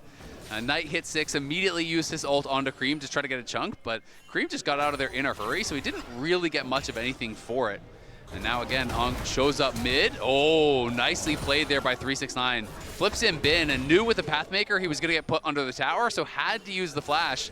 That's the frustrating thing about Cassante is he can just hold this wave just I thought it wasn't that loud, but then I realized the volume on my headset was lowered, and it was extremely loud. My bad. They also kill the wave at the same time. And then there's the all-out follow-up after it, so you're just locked there for an absolute age. Cease and desist going down onto Cream what if he here. ults you on the tower? Shadow's gone so deep, yep, has to flash. We all saw that one coming. The Emperor's Divide would have knocked Shadow back underneath that turret. Okay, well, coming out first from top Vi, no flash, I guess. You say we all did, but that's going to suck for Grubs. Okay, I think he saw it as soon as he got pulled back. I think he was like, okay, yeah, maybe not the best idea to stay here. You have some time to think about what you've done. It's like when you I guess he was guaranteed to hit one right because he fired his Q left and his E right. Oh, he missed Q again.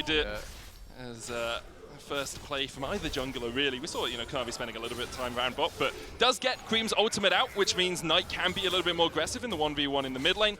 Bin's still staying up here. We don't actually see...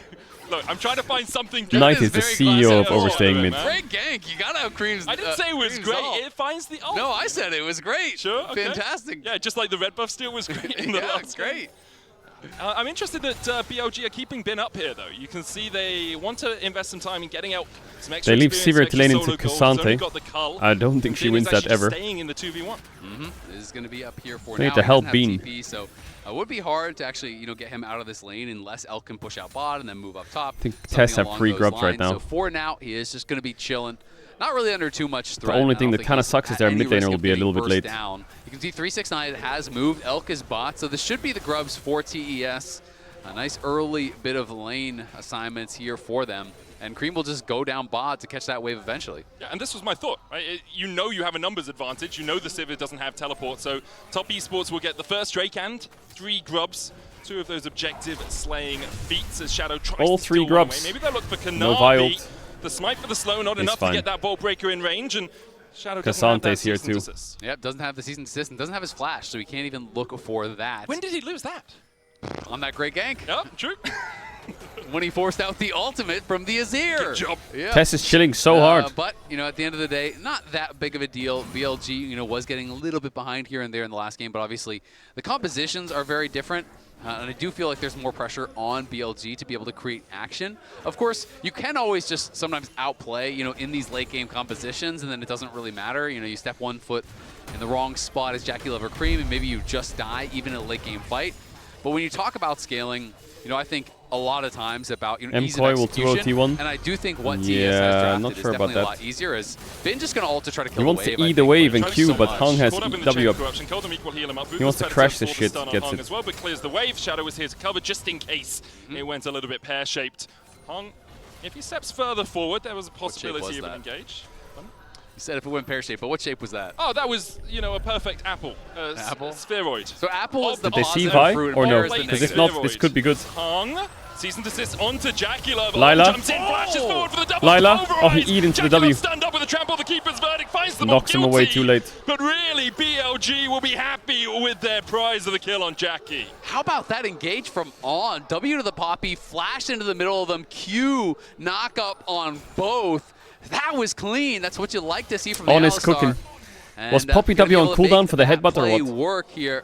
Said they had to kind of find some of these aggressive moves, and they If absolutely Poppy W were was able not to. on But it's also cooldown, one he is a they criminal. shouldn't really have been able to find, because Steadfast Presence exists. Unless we saw Hung use it earlier on in the lane as they were trying to push it up. His Bin's caught out, all out. Solo from Bolo. 369. Solo He just Bolo. wins out the 1v1, no Dominus on he has Bin. no flash. On now caught out a little bit, but he's going to get the knockback onto Kanavi. Has to flash Kanavi? away as Bolt Breaker out. Will get the Was? CC onto that Trundle. Knight trying to put the damage in from the side, and then Big puts the fight shuffle. coming out again as Shadow tries to retreat. Dead. Takes Kanavi, jumps back in with a Bolt Breaker. Cream in the middle of them, and Knight Sunward still Sky. so healthy. The blast Saving him. Flash over. Knight. Flashes the wall, Frying. and Cream is Oh churned my to god, butter. Kanavi, BLG man. What are we 5-2. doing? What a nice fight there from BLG, staying around at such low health. Well played by Knight. But On hangs around, and Knight, again, as always, just always seems to find On a way had to come Ghost out on top and in heal. these He was so skirmishes. quick. When it is down to the slimmest of margins, it is always Knight. But I don't understand how that Kanavi can seems see to that's a win kill angle. out. He just flash auto Makes the attacks him roam happen like here. it's gonna The stun him. Ghost actually being pretty When he critical props here for Ghost On, and heal. as he popped the Ghost pretty early, kind of just headbutts him away, runs away, and then Kanavi I guess he here has a slow on his flashes Q, in to but follow, still, On doesn't gets give a fuck. trample stunned, and then all of a sudden it's this difficult spot where Knight has arrived, gets the ulti down on multiple members, Shadow is able to turn and finish one off, does get knocked back by Hong on his Q, but Knight in the meanwhile is pushing played out by On. Cream, so Cream can't actually was just stay rage around baiting to them, I finish guess. off anyone. They juggle the health 2 bars Drakes there to Testo. so well, just using the HP as a resource, everyone just coming in and out as their spells are up and ready. And BLG just play that skirmish out beautifully and come away with a 1.3k advantage, but it is TES. Is today going gonna to be 3 2 2-0s? Dragons now. Nah. We have a bit of a swip swap from game I don't one. think Shadow Koi will looks 2-0. for Cream. Cease and desist down. Knight look for the damage with a twofold hex. damage. Weirding out, not enough. Shadow dies to the soldiers. Just not enough from Knight to get the kill, and Cream happily accepts one. Knight now needs to run away. TP out as he knows with the What pillar down, on there's earth no more is CC happening that there? can interrupt that cast. Nicely done by Knight to escape. What on earth but are we doing, Shadow? Not some of the best ganks we've seen here in the mid lane. Maybe the 2-1, Asian just needs to Shadow avoid emote mid. will be And added. I understand wanting to get Cream behind because he's got the Nash's Tooth and his ear scales really well into the game, but every time you go mid, you die, Shadow, so maybe don't go there anymore. Yeah, goes mid, and this time, you know, it doesn't even force anything. It's not like he got an ult, not like he got a flash. He goes in, and I understand the thought process because they knew Cream had no ult from that earlier play, so I think the idea is good, but Azir is just such a safe champion. Gets back towards that tower, you can't finish him off, takes a couple tower shots himself, and then just gets knocked down by Cream, and now Kanavi to topside. Bin could be in trouble again. Yes, flash and ult and On is hovering. Gets the knockback after the Oh, he got his all out, flash. pulls Bin back, Dominus popped. but Bin will be the one going pop. The damage is insane. Find another 3-3 now. An incredibly even early game between these two teams. Yeah, Bin did a good job creating some early advantages. Damage is fucking mental, but he pulled his flash. 369 getting a solo kill on him. It's 369 setting up for a great gank here from Kanavi. And now, just like that, the Caedrel is ahead and is going to be winning in that 1v1. Built himself a nice early edge. And, I mean, you really just have to stack armor against this composition. Yep. Sure, there's an Aurora, but, like, in what world is the Aurora spending all their damage onto the Caedrel and you're winning the fight, right? It just doesn't exist. So already has a full Thornmail. Tests just need to keep scaling. A page out of the European book. You're playing Azir, Trundle, Caedrel. Late game is yours. Is going to scale well, but Caedrel is just going to be unless Sivir randomly carries, but she won't. Composition to deal with. Farming a gold lead for BLG doesn't matter. To actually get through him until Sivir gets to like 5-6 items, and then the shred will come. They also have 3 grubs tests. Cream does have that Emperor's Divide. Shadow dashes away with the Vault Breaker more just to clear the wave than anything more, but still 2 plates over to Top Esports on the push. Oh my god, Cream just made fun of him. Almost gets the flash headbutt, but can't quite find it. Cream yeah, the quarterfinals drawers today. Gliding his way away. Top Esports here, just making sure that Cream can get the wave all the way in. Could play for the first tower if they want. The plates have just fallen off, and no real threat from BLG anywhere else. Bin clears the wave, pillar down. And this Azir has got them by the fucking neck. Top Esports will need to wait another 20, they need to break out of this somehow before another wave comes in. I mean, Cream just played that so well. I think it was a good look from On, but Cream really was anticipating it, right? He had the soldier ready. He's just instantly dashing out. So as that Q flash comes in, Cream just barely gets out of range. Good stuff from him, really kind of playing on those margins, and then nice buffer. Once that flash is used, you already know there's no flash on Bin, so there's not really any chance of a setup. He's always going to be able to react very comfortably with the Azir ult if they try to combo in or anything like that, so really playing to the limit. They wanted to put that pressure down there, but BLG holding on to the towers for now. It's an interesting swap. The problem they have is they have the Caedrel conundrum. Caedrel sits on the weak side and defends the tower easily. 1v3. Renekton sits on the weak side and loses the weak side gracefully against the Azir. The Caedrel conundrum. How do you break it? Do you go top and try and gank the Caedrel or push him off? Okay, then you're going to lose the bot tower. Unless Bin can randomly stop Cream, that tower is dead. We talked about has really not materialized into anything more than that. No, it hasn't whatsoever. And Nasher's Azir, you hit this and you just start doing so much damage. And Bin knows he had to clear out that wave, wanted to defend the tower. They do not want to lose it because that will be. They have to start Herald here, BLG, but Sivir needs the base. Every time Bin it's crazy, you know? Cream can just stand here and hit him. We'll be able to clear out this wave, though. Cream definitely having to work for it. The problem is they're not really pushing on anywhere else, so it's not like BLG are close to grabbing a tower elsewhere. And if TES do get this Herald, you have to feel like that's going to be feats going their way with the tower as well. Should definitely be the first I missed the FlyQuest games. Did they put up a fight? Yeah, I mean they were their worst. They were their own worst enemies. And BLG and they were trying to lose, but still winning a lot of the positions. Cream steps forward, knowing there's no jungler on this side of the map, knowing that Elkanon are up towards that top side. There's the beats for Top Esports. BLG feel like they're trying to scale for second items at the moment, just accepting waves rather than being able to do anything proactive. Yeah, and now they're going to click Dragon. It is still close, but it does and they're going to get Dragon. These games that is maybe and they're going to be on Soul Point. Like one bad fight from so BLG, it's Drake and Tier 1 bot for Herald and Tier 1 top. Clearly feeling like they're in a pretty Tess is very happy with it. You're give up Soul Point without even a contest. So instead they're just going to try to trade for Herald. They're going to try to get some more gold. But the other team, I think, is easier to play out. In my opinion, has better scaling and is now going to be at Soul Point. And when you're playing a hard engaged comp here, you know, with this Vi, with this Aurora, and you're looking at Mountain Soul, that's one of the worst, if not the worst, souls to actually see as an opportunity. I think it's kind of hard for him to throw Embarrass. Especially when you talked about the Caedrel just being able to build armor as well, right? It's getting buffed up 5% per Mountain Drake you have, will be 10% if they get the soul. And then you have the shield on top of it that scales off bonus health, AD, AP. It's so tricky for BLG, and we talked about it in draft. This is one of those games that does just snowball really quickly if one team gets ahead. We kind of focus on it from BLG's point of view, saying, well, if they get ahead and they can just dive in, they will wipe Top Esports off the map. But for Top Esports, it's like, you can't kill us. Like, we can just stand there. We have prio in every wave. No one can actually get the push in, and so we're never really under any threat. And it always feels weird, you know, sometimes I think for people who are listening to hear us talk about a game in this way, because you look at the gold and you're like, it's 300 gold, you know, it's 3-3. But it's really compositional that it's coming Zero down to, damage. and that's why No I do cleaver feel like on this is going to Vi. be a one-fight game. You know, we're going to They see will the need Soul cleavers. come up here in about 4 minutes. BLG is going to show up, and if they win that, then they can maybe turn that into something more. You know, you win that, you get that dragon, you get an Otacon, all of a sudden you build a big advantage, and maybe you can start to really push that in your favor. But if TES are able to win that and get Soul, barring some really crazy stuff, it's pretty much lights out. So that is why we are talking about it being, you know, so favorable. The All Tess is going to do is wait for Drake. I don't know what to... Really comfortable compositionally. It's and mods. Saturday Stop with the Saturday will be mental. 3 minutes time for the Mountain Soul.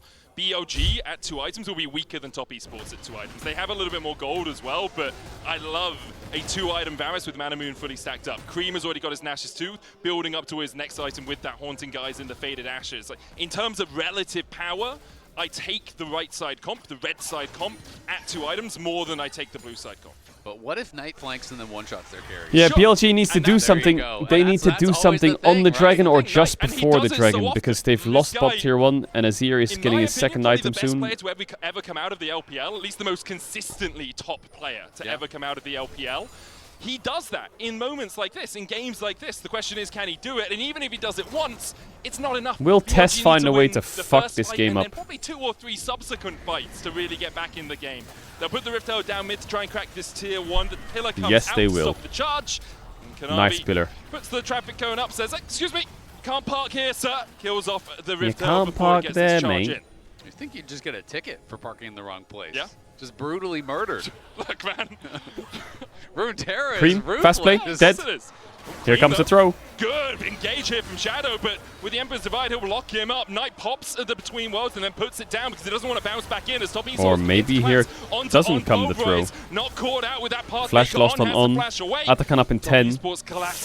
They're losing bot tier 1. They might lose mid tier 1 here, Tess. Collapse really quickly, but they want to try to get Depends more, if they force Atakan or not, because they're 5-men top right now. And we can see Sivir shoving up mid for free as well. So they kind of need to get more than just that flash, it feels like right now. We are expecting that bot lane tower to go down for sure. Elk won't be able to get this though. On, you have no flash, you have to chill. Shadow here to try and protect his Alistar, and Tofu is not going to hit with that Q3. Elk gets the mid lane tower as he trades. Oh my god, Jackie. But the spell shield doesn't block the piercing arrow barrier coming out from Elk. Meanwhile, Cream engaging onto Knight, who uses the weirding to try and no flash on Aurora. Headbutt. The W from Hung was bad. The stun in the wall doesn't exist. They fucked up the pillar stun combo. And even then, they're still winning. I think they really could have had something there. Q doesn't hit anyone. Pop ult on 2. Hung just flashed into the wall. Sivir is dead. Jackie loves pushing bot wave.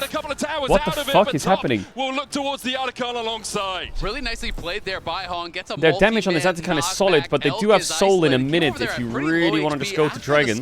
Mid lane. They were able to force down 2 towers, and he had a great Was Elk's spell pathing just on really Jackie greedy? Love's ultimate, but now it's TES Back forcing the from Knight, he has Otacon ult up very soon. BLG know they have to contest. Good They're falling redemption. behind. Top Esports will be low. Armor Magic is shredded by this Otacon.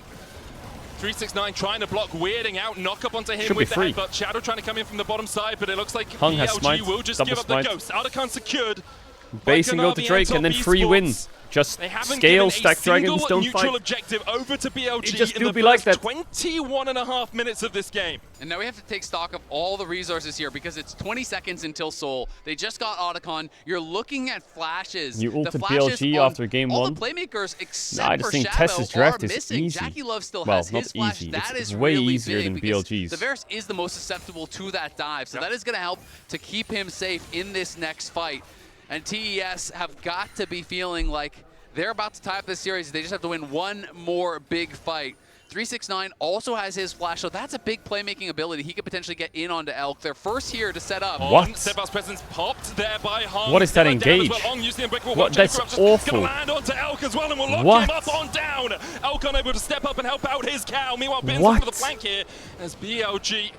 They've got 2 prongs of the Trident, but Top Esports have all 5 players left I thought alive. the Shadow prongs were forced removed. away.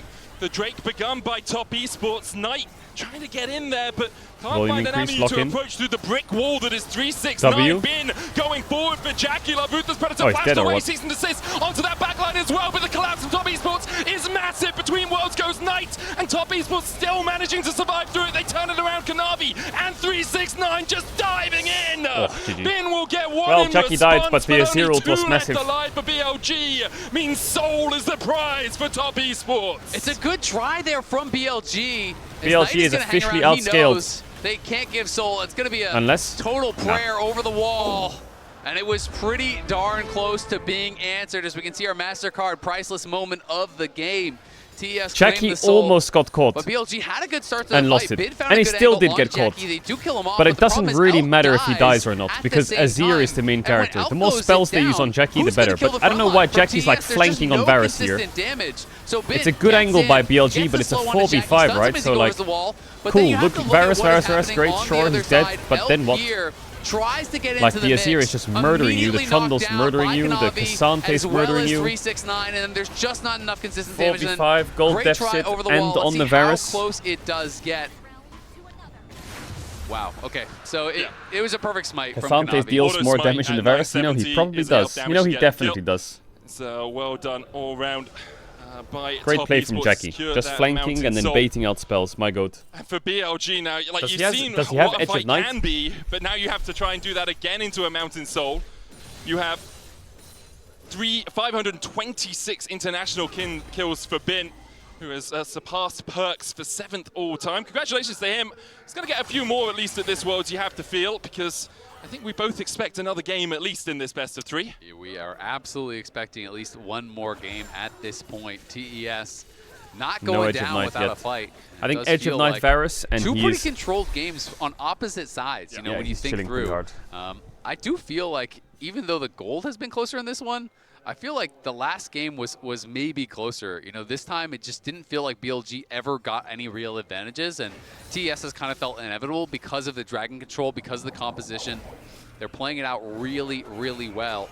BLG do still have some pretty good wave clear with you Elk, smite on but Vi while the ulting to problem get the is Night off the TES, I think, are strong enough now with this super tanky Kasante. You can just threaten the dive. He can just tank it up forever. And that's exactly what they do. Elk has to flash away. Meanwhile, there's TP Sending behind on to them. Varus again. This is all onto Jackie Love. I mean, Azir's not here, right? Azir's TPing in. Looking for the fight. Kanavi still very healthy. Hung almost going down. He's going to have to flash away. Shadow gets killed off. It's 1 for 1. 1 for 1 exchange. Jungle up for AD. I mean, BLG didn't use too much in that. They had to use Severe Flash defensively, but other than that, Ruthless Predator can't get the stun. Goes in. not bad. It's a 29-minute Elder fight, maybe. As 369 is going to join Top Esports on the push. Surprised that Elk was able to survive that. The tower helping out a lot.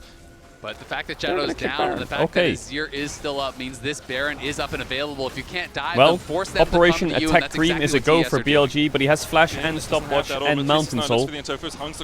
How do you even find the angle? On has to Flash combo Azir now if they want to fight this, otherwise it's out. The disengage Cream goes in. The Emperor's survived by 2, but not Elk. Kanavi's going to chase it out spell though. shielded. Trying to protect his AD carry, but he just can't get there in time. It's roast beef for Top Esports as Insanely they claim 2 and will turn their eyes back towards the Baron. It's just a beautiful run of play there from top. They go mid, they force the dive. They can't fully make it happen. So then, with that kill on Shadow, they know we are just going to bring them to us over at the Baron. They immediately turn off that Baron, and Cream is able to find a great ult. They chase down Ult, they kill him off, and now feel like they have full control here. 369 just kind of pushing them back, and then they decide, all right, just wait for Hung. As soon as he arrives, we are going to go. Kanavi goes in, the pillar comes down, flash from Cream. Well, Knight Elk does respond, and the spell shield was there from Elk, but he then he gets gets the a other reward 2. by Elk is chased down by headbutting Kanavi Azir onto as him well anyway. as Cream. Knight can do nothing but watch, and they know this one is all but over. Cream doing a great job there, separating the AD carry from the means of protection in the form of On and Bin.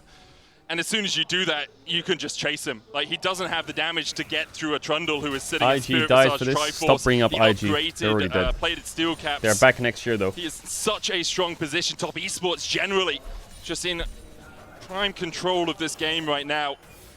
And this is I think this is part of the difference between how BLG win games and how Top Esports win games as well. Top Esports, the most macro, most objective, setup-orientated team in the LPL, whereas BLG, they love to get pulled into a skirmish from time to time. And you see that here. It's 11-6. It's a 3,000 gold lead. There's a soul for Top Esports. IG would beat both these teams. But the Nexus is falling, and so Top will just you are take it slow. Like, convinced. okay, we'll push through bot. Don't watch We'll any of the force your way. LPL We don't games if you're have to convinced take the that fight. They're still IG gonna beats look both for these Under with teams. Redemption coming out. Kanavi's Because still IG trying to got club him. fucked. We'll take him. Chain of Well, corruption down Alistar's as dead. well onto Shadow. Goes in with the season that says Night looking for the And damage, but Vi's Kanavi's dead. too healthy to do anything Man, I about really it. think that And they're just the methodical. They'll force you off. They'll take the towers. They'll the look for the Sivir inhib. Alistar 4-5 BLG was can't find a way back in. Yeah, BLG just simply don't Yeah. have the damage in Bad. all of these skirmishes Very to bad. really even threaten Poppy them open, whatsoever. Varus on with the 4. Mountain Soul Shield, Very with bad. all of their gold lead, they are looking to end the game and tie us up right here. The LPL finals went all 5. Top Esports Zero and BLG value. looking to make it go all 3 here. One win between either of them and that quarterfinal spot for Top Esports. They just need to take down this Nexus. BLG trying to defend, Elk using that ricochet. Well, the good news is there's no 3-2-0s. But the 3-2-0s. tower's almost fallen. No Nexus towers left GG. alive. Good game by Cream. Predator Good won't game by find the Kanavi as stun well. Kanavi on played good forced last away. game too, I suppose. BLG forced away. And Top Esports will force us to a game 3. A beautiful Yeah, bounce Tess, back good draft here from the beginning. TES. Good game as so well. So many top fans. You have to know we're worried after that Good game draft, good one. game. Would they just go down in a sweep? Would they be able to bounce back? And the answer is a resounding yes. It really is. And questions arise around the draft as well. The Azir left up What is for that Cream noise? to pick. He had a great Jayo, performance all Jayo, round Jayo, on him. Gonna hand Jayo, it over Top to the Esports, Analysts big to pace, break big down pace. that game 2. Into the next game. Thank you, guys. Honestly, I don't know what to think about this series Well, anymore Tess because can't coming play a into similar style today, much especially anymore, given the two teams' performances, considering I was that- expecting the biggest fraud off ever. Turns out we're getting game after game the best performance we've seen from They both don't these really have the teams so champs far to be this able to do that. tournament. So, what do you have? I feel like this was a great representation of the team styles. In game 1, I felt like that it came down to single carry performances. When I think of BLG, they have superstar moments, they have highlight plays, they love to fight, and they kind of use their individual skill to outperform the best teams in the world. But for Top Esports, it was more of a calculated, crafted effort where at various different points, Yeah, I'm gonna we pop were a coffee. highlighting different members and My energy debating is crashing. who really was the star of this team. But I haven't who had was coffee the today, so player this that coffee really will be a defined the moment. But I felt like that monstrous every uplift. single player had key But that moments game, throughout my the game. eyes were they like, slowly ugh. control it through good objective control, superior team fighting, and an overall big bounce back from game 1. And we saw the opposite scenario, Emily, compared to game 1, where here it was BLG getting the early kills while TS were the ones stacking up those objectives.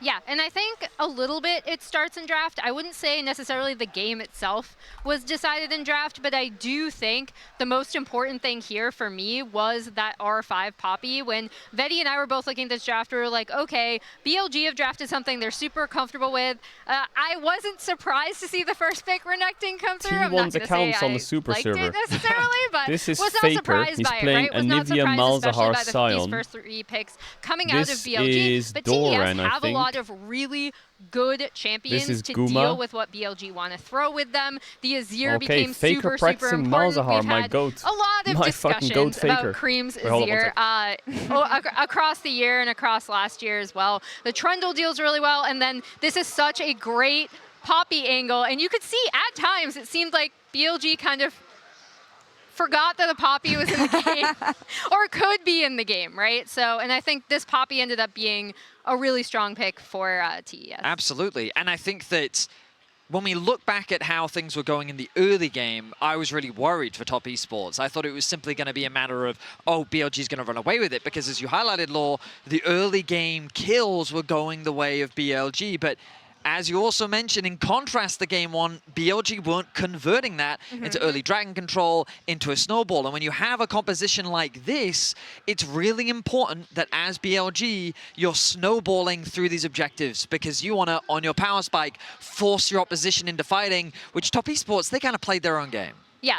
Top Esports played their own game, and as we see these early objective controls, the only one they lost was Herald. They were able to stop that with the Trundle pillar, right? So BLG couldn't even get the credit for that. They also were able to clean up Otacon, and I think it's another example of just, I keep telling people like, man, you guys, like, I swear Top Esports, they're a pretty smart team. I remember telling you this at the beginning of the year, and you're like, Yep, okay, you did, yep. whatever, Emily. Like, you're trolling. You watch them at first stand. They're absolutely abysmal. But you could see it here. It's exactly like you said, where it's kind of a clash of these two play styles, and this is exactly how I expect Top Esports to play. And for me, like, my big point of criticism does go towards Shadow. Yeah. He was in such a fantastic spot, and under zero pressure, he felt the need to force ganks mid. And twice we saw him trying to kill Cream. Twice Cream got the better of him. And I feel like because he got so many of the other game resources, he had to be that driving force. And so when Cream turns around and gets the solo kill onto him, all of the win gets taken out of BLG's sails. And then that's just where Top Esports slowly but surely take full control of the game. And that's the thing, you don't always need to try to make things happen on the map, but I appreciate the fact that even if they were playing from behind, BLG were trying to get back in the game. They tried to prevent the soul, but even that doesn't work out the way they want to.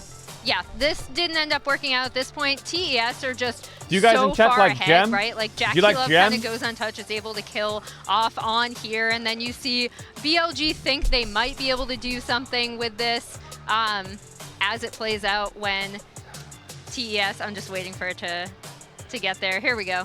Yeah, they just have to wait. Yep. So Bin just sees an angle onto Jackie Love, right? And he's like, okay, maybe we can take this.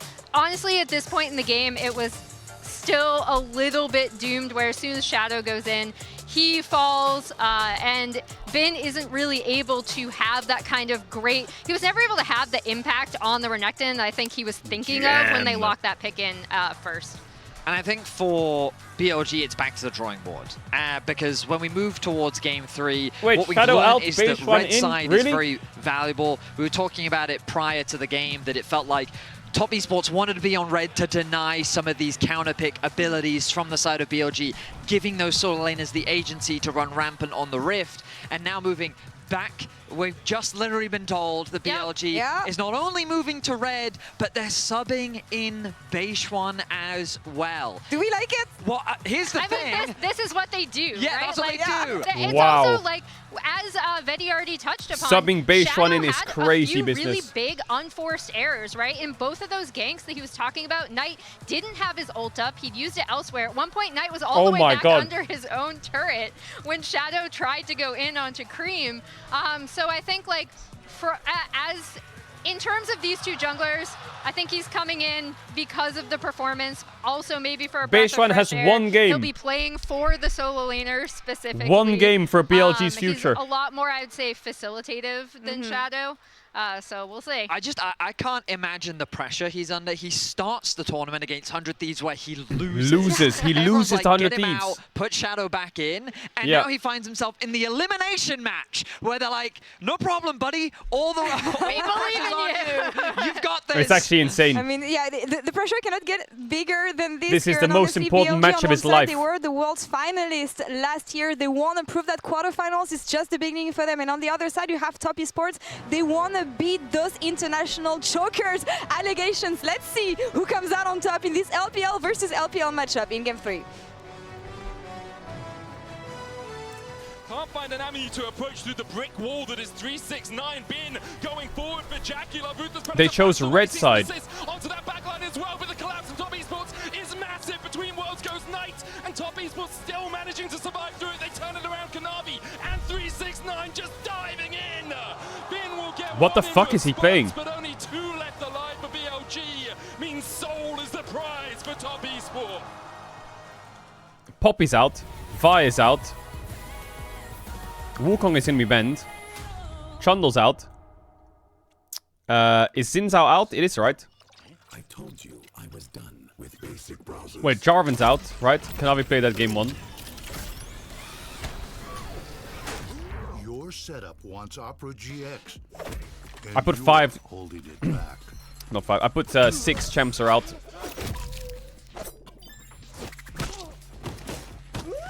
But why is there 6 champs out? Oh, because Poppy was played support. Yeah, of course. Download Opera GX. He's gonna play tank duty or Pantheon. In the world are here. They can just burn this one down. Oh my God, he'll forward by 9. You are going to see them like you've never seen them before. It will as the Arcane Storm doing so much. They're not gonna get Kiana. They are They're gonna have to ban Kiana on red. You do not give Kanavi Kiana on match point. No shot, bucko. No shot, bucko.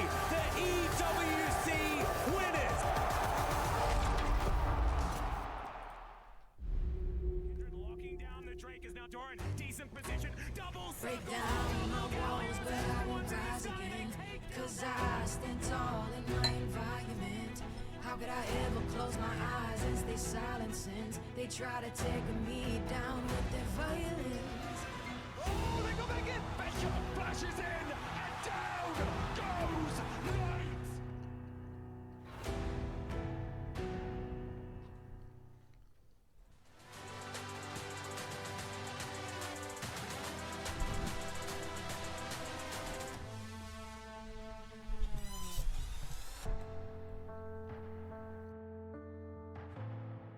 Oh no, I'm believing in Tess. Uh-oh. Were the FlyQuest games close? I just woke up. Game 1 was close. What coffee do you drink? I drink a latte. Latte.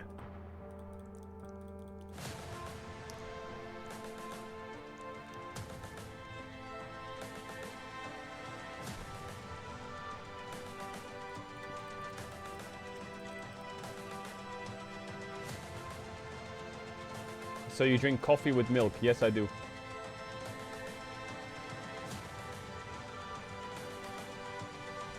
Coffee without milk is like pasta without sauce. Is this the song?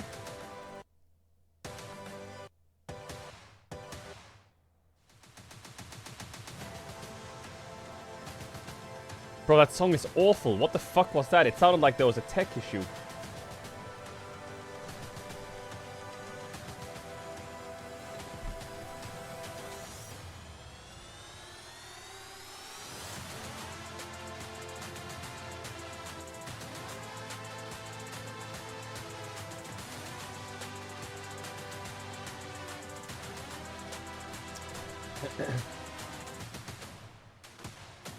You get your coffee, you put milk in it. You have a latte or you have a cappuccino. Milky coffee, yummy. Then you get a biscuit or a piece of bread and you dip it in, or pastry. Eat it.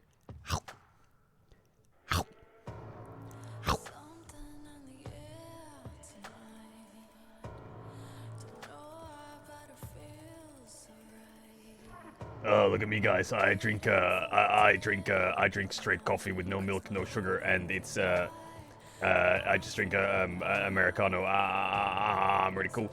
You're missing out. You're missing out. It's okay. Just put some milk in it, brother. You'll enjoy it.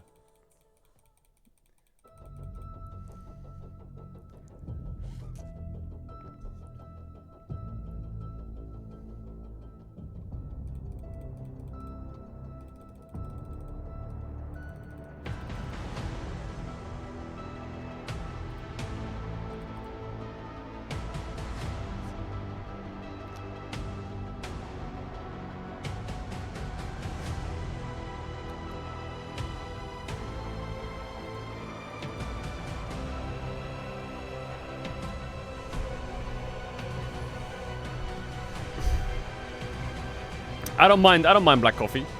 Sometimes I drink it.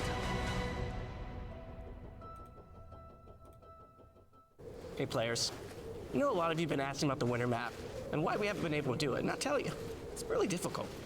Our tech and tools need some work. Hand painting everything in the map itself is a lot of effort, and not to mention there's gameplay clarity.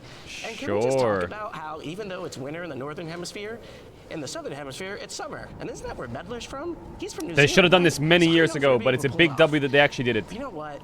I will say, I don't know if they're new or not, but the new league dev team or whatever it is, and the league updates team that make YouTube videos and the changes in the recent years, it really feels like they're trying now, you know?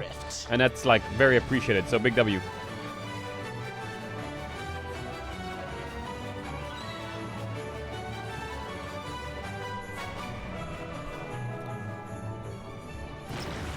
Big W. Baron.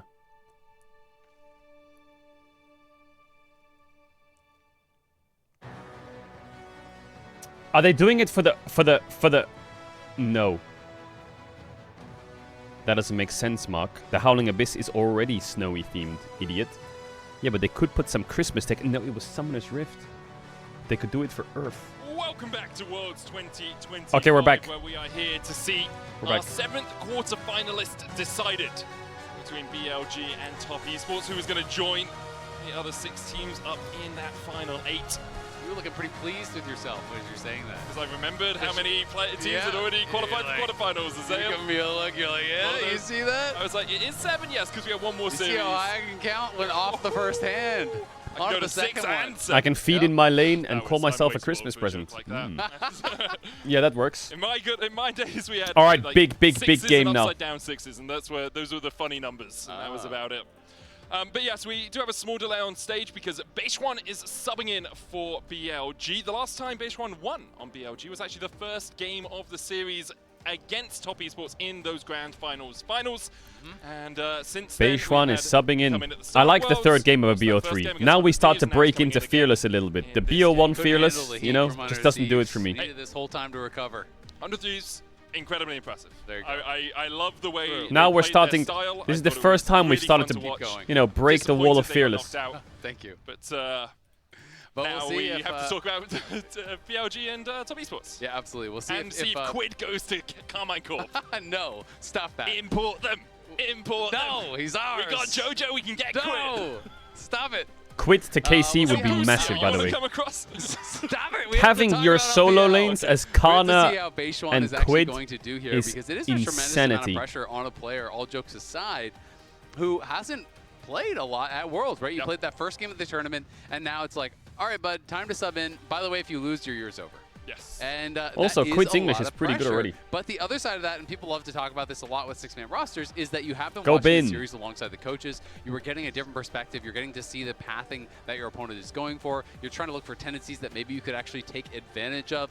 So we'll see if Beishwan can have a good performance. You don't think here. Vladdy was a problem? If he can really, I think Vladdy's a great player, but that's just like a completely different side topic. Is on the #1 Just because seed Vladdy here, of wasn't course, bad doesn't mean Quid for isn't the insane. LPL, and at risk of going out in Swiss, and especially with the Completely draw that different they discussion. had, it would be a colossal disappointment to see BLG exiting this early. Of course, the same is true for TES on the other side. You know, the LPL does expect to get all their teams through each time. Okay, but LeBlanc generally, ban. there's that reputation of someone from the LPL kind of crashing out at Worlds. LeBlanc no ban. one wants to get painted by that brush. It was supposed Okay, to be so IG. They're already gone. They had the my excuse of, sneaking suspicion is they have to ban Kiana or they have to trade Wukong Kiana. Because otherwise this game is going to get freaky. They're trading Wukong Kiana. Now, Kanavi, are you first picking Kiana? Or are you going to go for like something else? You are. Nice, so Beishwan not only has to sub in against them on match point, he has to play against Kanavi's Kiana too. Okay, well at least he gets Wukong. At least he gets Wukong. And it is first pick Kiana for Kanavi. Now, Ooh, what do you pick with the Wukong though? Because like Ari's a great pick for Knight. He loves the Ari, you know Knight. The problem with it is, but Galio and Lissandra are open. Because it is banned away from Top Esports. This could be a Kanavi masterclass or a fucking choke fest on this Kiana. We've already talked about how strong he is in the early game. I would love a Wukong Galio here, sounds kind of fun. Yep, and we're gonna have to see. Make the comp tanky and beefy. Get a nice strong bruiser top on 3 as well. About the early game generally, it is more of one of those junglers that really just kind of power. But Rakan is pretty strong right now as well. Wukong, Wukong Rakan, insane combo. Poppy's out, Nico's out, Karma's out. The only option left into Rakan now is Nautilus. Very strong start to any team fight. They could go Corki Nautilus on the BLG side. And Karma has been banned out. Nico was already played earlier. So some of these really kind of like lane dominant supports. They're not going to go for it. They're scared of dropping mid Annie. I hate the Annie pick. I hate it. It's a complete draft throw. I'm convinced.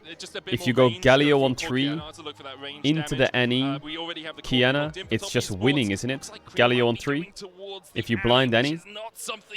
Okay, they take the Naughty. They take the Naughty.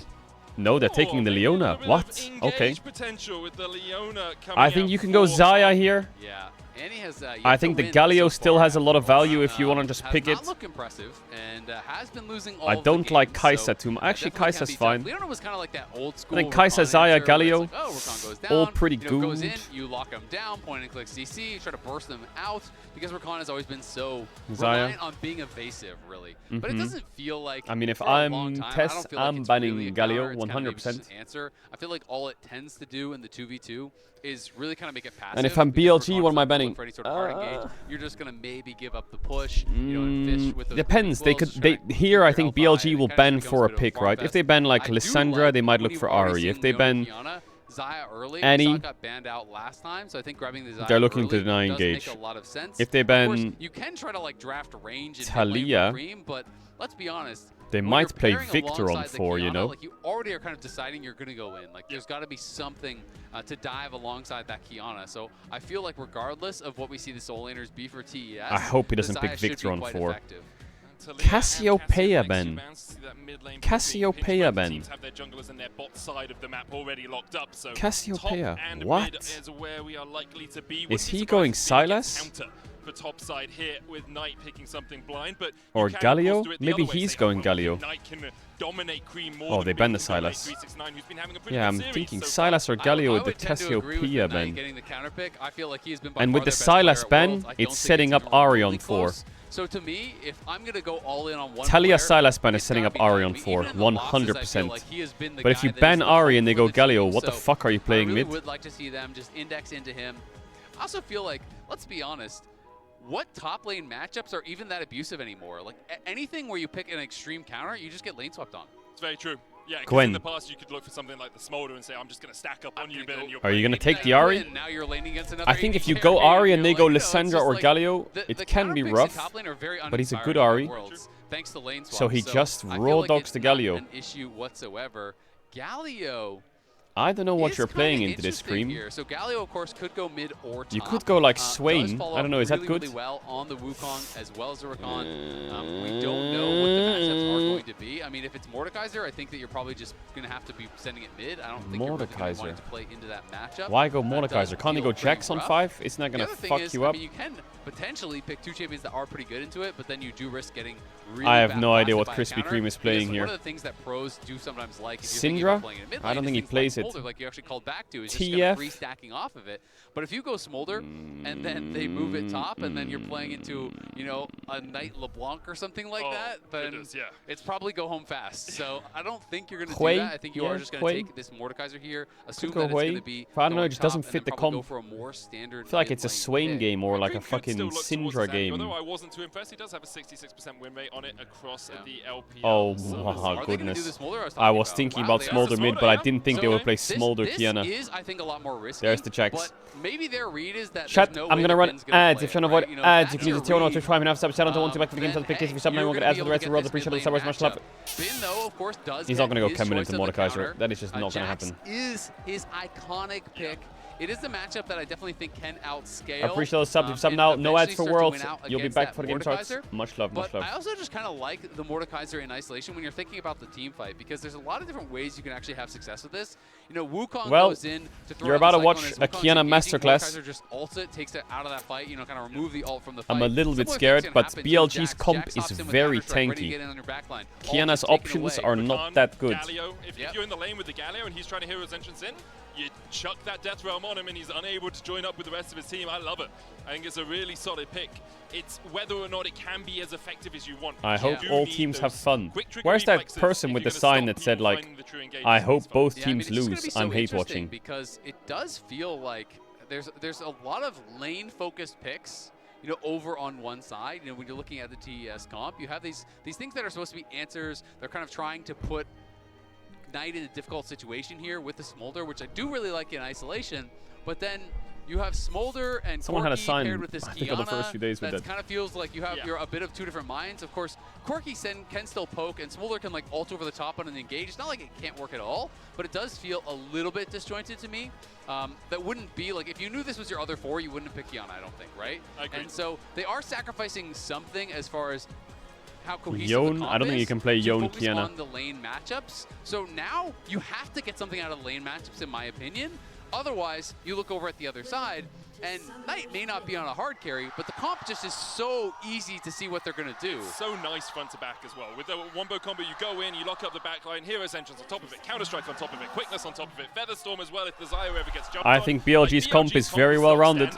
Top esports comp is, maybe we can burst a guy and kill them and win the lanes, you know? Yeah, and also, it's not like you just have to, BLG's comp get very well rounded. everyone to get on the Corki. No, you can go on the Kiana, you can go on the Corki, you can go on the Smolder. You can really just like press your buttons, any of them. I think Mordekaiser ulting Wukong is quite scary though for BLG in fights because Mordekaiser will murder him. On the BLG side. And then it feels like the heart of BLG's comp is just gone. Really create some differences here. And Smolder is free to do whatever the fuck he wants, so course, you know, you do still have a lot have to of be power very as far as the careful. scaling. It's pushed pretty far back, and the scaling is nowhere near. I think people still have not adjusted to like the nerfs that happened forever ago, where you used to be able to actually increase the threshold for execution. Now it just increases the true damage burn. They should make it so if you Mordekaiser ult a clone, it takes you to the death realm with the clone, and the clone just stands there until you kill it. But of course, just so you can like feel the to shame some of the more ulting a aggressive clone. builds, like if you go Essence, Reaver, Rapid Fire, IE,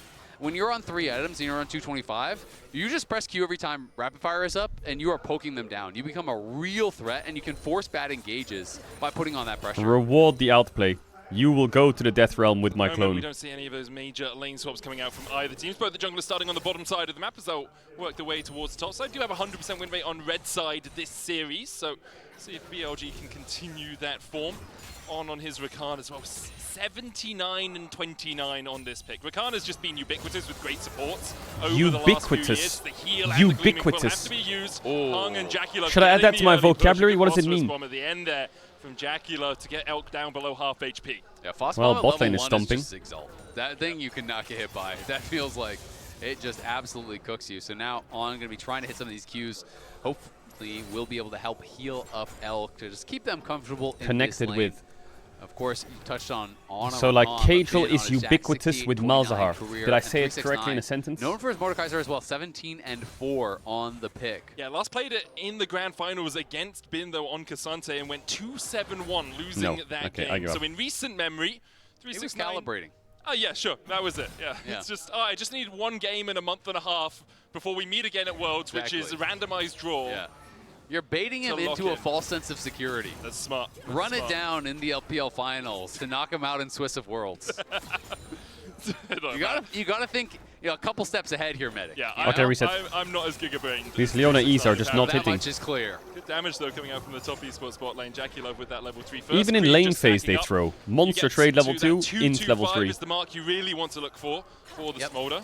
But honestly, like I play a lot of solo lane Smolder. I think it's a lot of fun. To me, it's like obviously the 225 it is fun. Is the goal. But playing one of the Smolder is fun. Get so much faster into these melee Watching matchups. Smolder is not fun. Barrier coming out from Jackie Love. Elk looking for the blade call, doesn't quite land the root onto Jackie Love, but does onto Hung.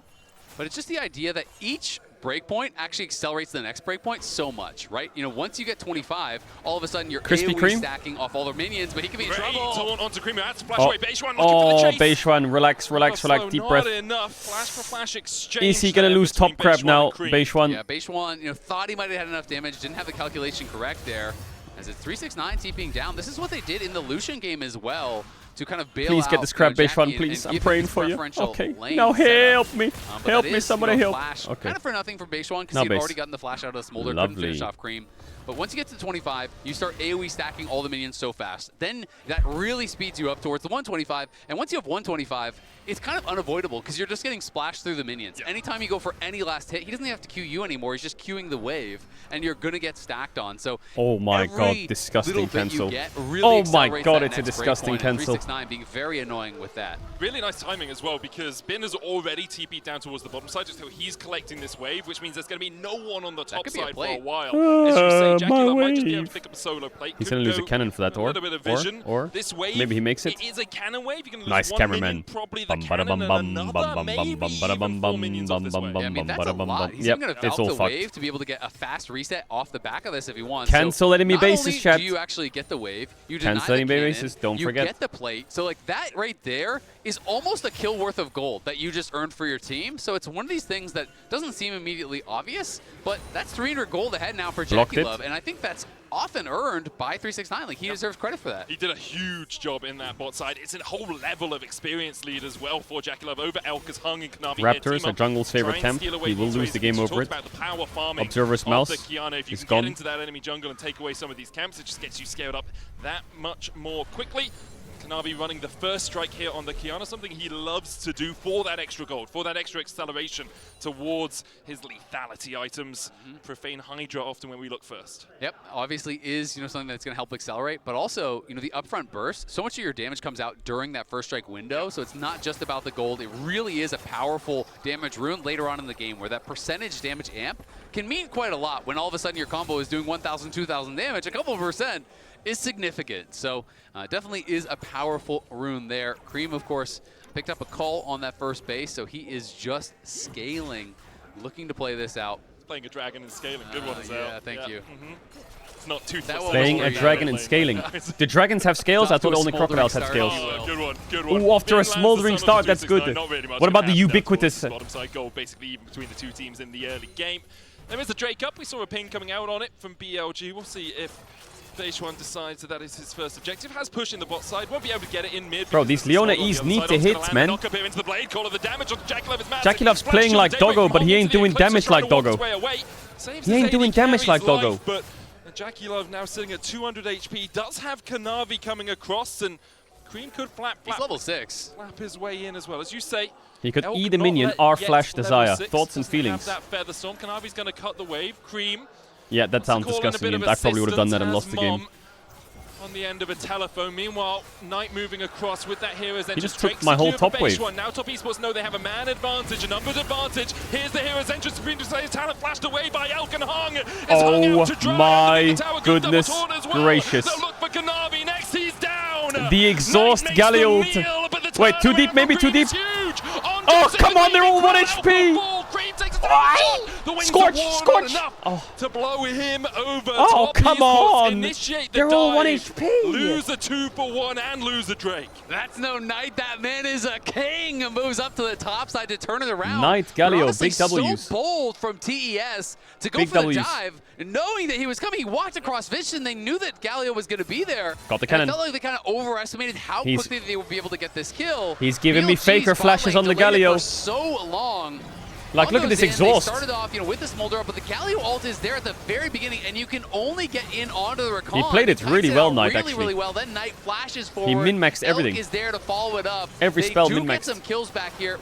And you have to remember, Wukong was taking the dragon in the meanwhile, was stealing the enemy camps in the meanwhile. So it's not an even number play. Even though it didn't look like that bad, it's everything that's happening on the other side of the map that really makes it hurt. And I just kind of am shocked that TES fully committed to it. Top Esports now with 5 players up towards this Grubs. Top Esports got one. Bin jumps in. Was with that Counter-Strike, does Cacao get the on the turn left? Hung on Never down to mind, half sorry. HP. Flash away from Bin, dead grip on the base one. Hung They're gonna dead. be able to get a kill. Cream The over the wall. Strength Warfare, in fact, goes over to BLG. They're off for the Grub as well. In the end, a 2-for-1 exchange in the Grubs. Top Esports have lost a man, and Jackie Love has to Valk across the wall. Some stacks. Will be a 1-for-nil exchange It was in Cacao, favor right? of BLG. And look at Knight, early Sork boots on the Galio. This Sorcerer man shoes wants to get Galio, no Rod of aggressive. Ages, just And going when a team on the other side has so for many Proto switching Belt, I members, guess. Respect. you can do a lot of damage on this He needs to Galio. one-tap we the often Kiana see and the kinda like Smolder. tanky They need AP to or die. one AP item, into full They tank. need So to we'll die. see exactly where he wants to go with this 2 build, grubs but Knight is for definitely 1. not afraid. Not bad for to go BLG. They full have the blast first cannon if he Drake. thinks it is Alles gut, appropriate. alles He's the guy gut. that builds Dark Seal into Medjay's at every Yep. opportunity, right? This guy knows exactly how much damage you can put out on every champion. At the moment, the only lead for Top Esports is down on Jackie Love in that bot lane. 120 gold, his advantage, but BLG ticking over to about 300, 400 gold in totality as their lead. H1 just going to be able to farm up his own jungle as Hong looks for a little bit of vision. It's much ado about nothing. You have to feel just trying to track people. No neutrals to fight over, no camps on this top side to fight over. They might look for a dive. onto Bin, who has no flash, no Grandmaster's Might for him either. The plate's going to go over to 369. Hex flash forward. Is there a from dive here? Hong. He has no ult, Bin so he needs could to find a die. way to But escape. the He damage blocks is the very shield of Daybreak unreliable. With the counter-strike perfectly played from Bin. Now needs to run away. Zenith Blade. The damage Tickles is his very toes, but unreliable. doesn't quite connect. And Jackie Love is on the weak side now. He needs a cover. He needs some cover. Beishuan, you need to dive bot now. You don't need to Look at force. the You just need time. You need to walk go up, stand bot on and his zone head this as Leona, Corki away. and wait till he presses E. Then once it's We're down, doing Raptors the 4. dive is Need to free, dive right? bot. So you have to play around that counter-strike. Instead, Oh, you they gotta got play 2 that minutes. dangerous game where it is a bit of a flip. Oh, Bin that anticipates fucking it perfectly, man. and now it's Jackie Love under Rice pressure on the late spot as side. fuck. He's looking like he's going to be the one getting dove. H1 has the Cyclone now. They should just go Oh for my him straight away, god, but with now the tempo Leona can coming out, they base and decide TP against bot. Hong, got that He's gotta off be the quicker. onslaught What's he spell, but doing? killed What's he 2 doing? Because of that, and with Kanavi backing him up, should be just BLG backing away. Cream now, farming quite well, and also over 100 stacks here already at 10 minutes. So he is at a Me really jungler, good me pace. see Of course, Raptor this does temp. generally just accelerate again as you get stop further and it. further on Stop into the it. game. Once you hit Essence Reaver, you Stop are just trading infinitely. Been nice little trade, but Cream still getting some more stacks and should be A-okay with Kanavi here to cover. Interesting to see Knight's the one who's matching into that Mordekaiser on the top side. Bin is actually going to match into the Smolder. I think the idea is just that you don't want the Smolder getting free stacks off of 109 on the stacks. That's at least Not bad, my actually. read Pretty on it good. right now. Pretty good So for a you're Smolder. sacrificing Knight's lane, but trying to really keep down Cream. I think Oof, that's Knight is probably fighting their for main his life concern this is like, game. all right, how does the other team win? Maybe it's Smolder getting super accelerated. And Cream does have his Essence Reaver now, still working away on that 125, but he's going to be there very, very quickly. He is. For the moment, we have a brief second before we get into what If is this was likely to be the domestic next fight. Kanavi, Drake he would be coming up. 5-0 on Kiana right Alternator now, and I'm for not even BLG, kidding. for Knight on this Galio. Some games he is BLG. Yeah, often he is BLG. You didn't misspeak. It's true, it's true. That He's Rocket played Belt 4 Kiana games in the LPL, and every Kanavi single one of them he good won. move, but Beishuan going in And with he's the like Cyclone there. frying There in is them. entrance. This one, he Ruby just Slayer looks talent and the flash used by Kanavi to get invisible. away. But Cream, the next target. Cyclone secondary, gonna get Oh the my knock. god! Not enough Scorch! again. That's Smolder. Hey, the alternator. Through the winds of war a couple of times in a row now. Jackie Love covering mid as On comes across. The Drake is up for BLG, and they might just walk Beishuan around the corner to go and get it. At the end of the day, it's a trade of flashes for the junglers, trade of ults, and then you also got Knight's ult, and you got a really nice chunk of HP down onto Cream. So they're going to try to utilize that to turn it into the Dragon. Because cooldowns-wise, they did lose out, but HP-wise, they definitely won, and that is going to put them on a 2-0 Dragon lead here, which is starting to feel a little bit like Game 1, when you're starting to think back. It's been a lot about these 5 Dragon gifted subs for every stacking Leona games, E that hits. Control, Shut forcing your up. opponents to take You're these such fights a they're not fucking necessarily troll. ready for, and they're going to see if second try works better here against Bin. Yes, no ult on Kiana though. Is this really a dive, guys? Like, how are we even doing this? He's on his way across. I don't Kanavi see it. caught out. There's the Oh my counter-strike, solar god, flare. it's so On coming in, awful. gets the quickness down, but Bin's already dead. Oh Hung has god, to flash it away. might work Meanwhile, still. underneath the tower, 369 is chasing on out. It's gonna work. Jackie with When the in flash doubt, just autos send enough. it. It's 2 for naught for TS. Nicely done there by TES. This time they make it work, and not only do they kill Bin, Oh, that looks really sketchy. They're going to knock down this Top tower tier very 1 to likely as Tess. well. Crazy that Tess is up so much They gold. kill off on Elk, can't even Wait a get second, there. BLG. So a lot of resources committed to this side. Wait You can a see minute. Cream playing very defensive down on the bot side, knows he is going to be on his own. So he's just Hold sitting up. in that tri-brush, making sure that the Hold Wukong the couldn't come in phone. behind him. I swear to God, if Tess win this series, But it is already gone. and then We see this KT dive draw one Tess in more quarters, and time. Tess choke and give KT a This free time, win, 369 and I Kanavi will do a be pretty good job fucking of kind of livid. softening him up before they really fully commit into the dive. He's already missing a third of his HP. Kanavi goes in, really big chunk of damage, even though the Zenith Blade misses, even though the Shield of Daybreak is Yo, Anonymous counter-struck 5 once gifted. more.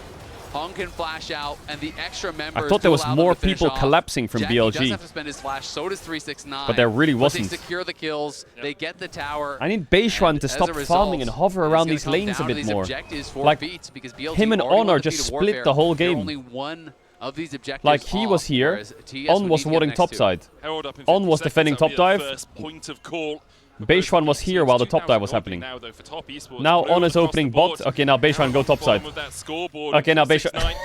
Perhaps that game in Grand Finals was just the bait. Set him up, now has the Rift Maker. His top cams are 1-7-1 on this respawning, to be Mordekaiser, fair. But forcing please, can they Bin play on the away. same side of the And map? we did get the Rocket Bell here for Knight, so definitely looking for a very aggressive option, whether or not he'll go into just like Zhonya's kind of tanky AP from here, or if he'll go into more traditional tank. I feel like if you're going Proto Belt, you're probably just going Zhonya's second, and you're just really putting that upfront damage in, which can be quite a lot. Herald, also, 10 like seconds. that On Fight. did go for the Mikhails here. I do feel like when you look over, it's Hong and then no one for the engage.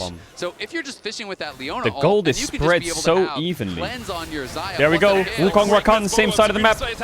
There it is. No flash on Leona. Oh my god, we grouped up and we engaged with Wukong Rakan. BLG low-key back. Bean, you might have to Nicely TP bot done soon. by BLG. Really Bean. quick play. Nets them a couple TP kills bot now. and gets them You can beat, base first, as you yes. said. And even though they are down in gold, I'm really favoring their position here once again. I feel like they're in a good spot. Beats is going to be a decent If amount they of combat group power. as They're gonna get the 5, Herald, their which is comp likely is going to result strong. in a tower. If they run around But and Cream die, is getting the game farmed is here, just lost. continuing to try to Why is scale he up. TP flanking a 163 stacks Smolder with right flash now. up? Ben going to be Is looking he going for to kill him? though. It is Triforce. Has that flap. Counter-strike out. Cream's going to get stunned. Grandmaster's might coming. Where you going, Cream? Back to your teammate. Mom there for a bit of a heal, but Ben slapping him. That has got to be the worst flash ever kill. in that fight. 369 here to join Elk, trying to bolster the defenses of Bin. Bin As movement. they get another Counter-Strike down on dashing around. Bin knows he's going to die. He's in the Death Realm, and 369 Why will does he hit him what? across the face with a If he mace just to flashes even it better, out he's 1-for-1. fine. Still great play from Bin. The red buff, I believe, finishing off Cream there. And you get the flash off the Smolder, which is critical. And you get the Rift Herald in mid lane because all of top esports Yeah, were mid dragged tier down 1. towards that bottom side to try Easy and react. tower. That will even out a bit of this gold deficit that BLG found themselves in. Is down to 1k from about 2k a minute ago. Yep, really good moves here. Now you're just going to use the Escape Herald, try to drive it down towards bot, but it will be finished Nice off by there Kanavi. by Kanavi. Chat, is Beishuan a Kiana player? He is, right? Assist He is. from TS Right? as they want to try to defend it, but feels like they're probably just too late already because BLG members are hovering.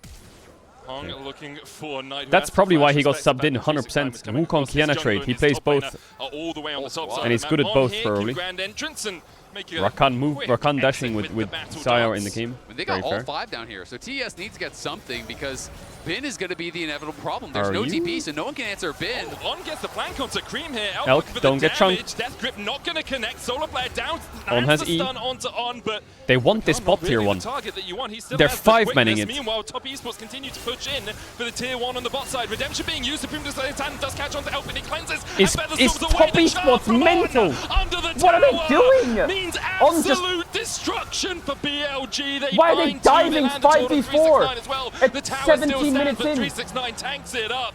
On just recalled at the tier 2 and died the Smolder ult. Bin continues to push in a side Why are they diving a tier 1 5v4? I mean, they have no TPs, right? So their logic probably is, we're 5-man bot, we're losing top tier 1, we can't stop it, so let's just try this. Go. Kind of painted themselves But then into if they're a corner. doing that, I think all they moved should down use towards Redemption bot a to bit try to better. prevent Elk from taking that tower, and then they realized, all right, we've got 5 members here, we've got no TPs, we need to force, but there's no objective, so it had to be a dive, and it's BLG again, first towards this dragon. A little bit of 369 is in Lila. the area. We'll see if they can contest. You really don't want to give up Soul Point here. 369 is really strong. Counter-Strike now, 369 isolated. Kanavi's going to try and jump across this wall, puts down the control wall for a little bit of vision, but On goes in with the grand Soul entrance, Point, if you don't get it, Kanavi. Kanavi jumps in, Kanavi Steals it. steals it, Dies pays for it. with his life. 0-4 Kanavi on Kiana. He is. What top esports needed I don't think I've from ever him. seen That is Kanavi in a well state like worth this it for before. Kanavi. I think that is a massive steal from him. Cloud Soul is insanely strong, especially for a lot of these champions in particular. You cannot be giving that over. Hong is going to have to spend the ulti just to try to get away here from Knight, who is going towards that zone, as I expected, has the Seekers ready. So that big playmaking tool. Now all I of a did sudden, say you're going to see a Beishuan or masterclass Bin Kiana hold game, themselves in the or back you're going line. to see a Galio fucking comes over choke the top, fest. I can do did so say much that. upfront damage, then go I into the did say Seekers but, and or, really or, create this or, zone of control by the space for Elk to do his work. Cyclone used by Beishuan there just to make sure that he walks away from 369 safely. Talked about the ability for Kanavi to power farm on this Kiana, but dying there at the Drake loses his entire bot side jungle. It's a great steal from him. Waits out the grand entrance, uses If he did not get audacity this to jump Drake, across the wall and then it's a manages fucking to land the nightmare. smite, but after you go in there, you know you're done for. Yeah, absolutely going to be giving your life, but at least he didn't have to So, use his flash that or was a anything very like big that. flip, actually. And it just goes in, trades his life for the one dragon. still in a really difficult position. BLG, I feel like, are definitely the ones in control What is here. Mordekaiser building? He's going fucking Hexblade. And there is hope because I should stop swearing. I should stop swearing. Time. I'm sorry. Cream is going to have 225 by the time you fight going Dragon Hexblade. next, so maybe you can take a real fight then. He has gone for Shoujo, 1145 international a little bit assists, passes bruisery, a little makeover, bit more 7th tanky. all Of course, time. if you can continually get outspelled, it starts to stack up, WK works to pretty shut up. nicely. Usually when people go Shojin, they still want rapid fire, which doesn't mean your IE is super delayed, and your kind of consistent damage is a lot lower as a result, but it is a faster spike than the IE rapid fire style build. So Cream's still going to be really, really strong. Next wave, he 222 has on that Smolda. 225. 3 more stacks until that he's really does, once you get the rapid fire, OP. put a lot of pressure on your opponents because you kind of just start having your team stand around you. You walk up every time rapid fire is there. Test You calling cue for a someone, Tatakan. splash through the team. Mordekaiser is not going bot. Red alert, And I you start repeat. to We are really clicking rock them Atakan. down. You force them to look for engages, and TS are trying to do just that. I wonder if they had vision of this Wukong recall. And they can Mordekaiser ult. Because no one's the here. finish. He's going to TP up towards Double the top side TP, as and they is call Knight. it off. Down to 10,000 HP, but Top Esports going to back away from it for now. Pull it up towards this top side. Oh, Cream there they standing call on it that off though. front line. Krispy Kreme. 224 needs one more. It's gone. Gets It's it gone. with 225. Now has It's that gone. burn. They The can pay for the fight, BLG, 3000 maybe. on, looking for the quickness. Doesn't land it on anyone. Has to dive onto 369. The heroes He ulted someone. He ulted Kanavi Wukong. secures the Articon. 369 standing in the middle of them all. Elk with a feather storm trying to Base one pull dead. back with the blade caller. Or. Base one almost Oh dead. my god, that 369 fucking falls smolder. first, but Cream is flapping his way onto the backline. Has to flash away. Bin dies Bin forward can't with a kill him. flash of his own Double into the kill for pit. Kanavi. But Top Esports Bin 1v2ing. coming out on top. Elk's In the end, prime. though, Bin finds Come on out, Cream. Now Ben. it's all on Jackie. Holy fuck, it's 3 for 3. The only ones alive. Top Esports will 3 claim for the 3. fight as they get the Articon. But it was goddamn even through it all. It was Elk an is insane fucking cooking. fight here. And On misses the 369 knock. was a real hero. He Look at uses this. his ult, He it doesn't forced really up do the Galio anything. ult, then goes into an ult of his own, completely immuning Elk and negating sidesteps that the Smolder entire ult. thing by himself. Ults the And look Leona at the ult. space he's creating. Kanavi goes we in. talked about their lack of front line. 369 says you shouldn't Boom, have counted pullback me kills out. Mordekaiser. And then Cream Bean just does a lot goes in the all pit. the way in, but this Look at Bean on the stasis pit from here. He Knight. pulls Plus Corki in the as well. CC means And then Bin Elk can on the flash top in and side. finish him off. And then Bin Finishes off very Kanavi nearly with the had flash. the 1v2. Well played. Jackie had a flash in Had the pit Mikhails just as to well. help him there as Elk and On are winning out on the other side. This is a game of inches. Absolutely insane fight there. Kong having the time to hex You splash gotta across protect the wall Elk. when you have You a gotta blade protect caller Elk. and a grand entrance from the Zaya and Rakan that had been used. Look at this Couldn't get gold, by the way. knockup onto him. This is dead 500 even gold everywhere. difference between the two Smolder is teams. broken though. A Cloud But not Drake yet. Not yet. And an Articon for Top Esports. With Still a two little bit drops, away from being completely a OP. mountain and an infernal, and the feats of warfare for BLG. A 12 petal difference equates to about 700 gold or so. Nothing too consequential yet for Top Esports. Watch Hung in that fight. And we saw that Seeker's being used, but no problem, because Knight has the Zonias. He bought it right after that fight, so it is going to be up and available, but definitely the danger of using a defensive ult on 369. You really can't go for that because he'll just press R of his own. He's going to avoid that completely. You kind of want to be using it aggressively, with On or Beishuan onto Cream or Jackie. That's really what they are looking for here. So I didn't love the way that BLG played it out, but still, it's going to be about this next Dragon fight here. TES taking position 20 in seconds. the river, Soul pushing point up for mid lane BLG if they first, can get clearing it. out these wards now. Bean is pretty strong. And they are going to be pretty tough to walk into. It's what Top Esports do so well. Their objective Mordekaiser just needs to ult the fucking Wukong. LPL. We saw it at the Articon, pulling BLG to have to force those double TPs. 369 looking for Mordekaiser the and damage Wukong are now gonna just pop best the decoy. friends in this game. Get away. Death Grip out as well. Won't find its connection. BLG playing for this mid lane wave. Jackie Love coming across towards Knight. Puts down the Gatling gun and hits a few autos. Cream still stacking up 250 now on that passive. Bin trying to clear out a bit of control, Bean. but He has can't Galio get ult to rid play. of that control ward. They do still have a ward in the pit. Rocket. BLG pushing further forward here, looking for as many flank positions as possible. Yeah, neither team having the confidence just started up. Knight now getting very Oh, chunked. Beishuan trolled. Hung flashes for Ease the the Leona Sword ult. Nimbus strike from They gotta Beishuan give onto this the Drake, minion wave, surely, arriving just in time BLG. to save his life. On Surely. dashes from the Zenith Blade, but you feel it's starting to swing. Top Esports, they're finding that rot damage, that poke damage, and it's BLG who are being pulled all ways to Sunday. Yeah, I think that's You're earned not them the seriously Dragon. fighting you this, can by the see way, right? double recalls coming through. Knight even gets interrupted. He could be in some trouble, but we'll Okay, be able they're to jump giving. out to safety now for They are sure. giving, they should right? be starting Right? this off.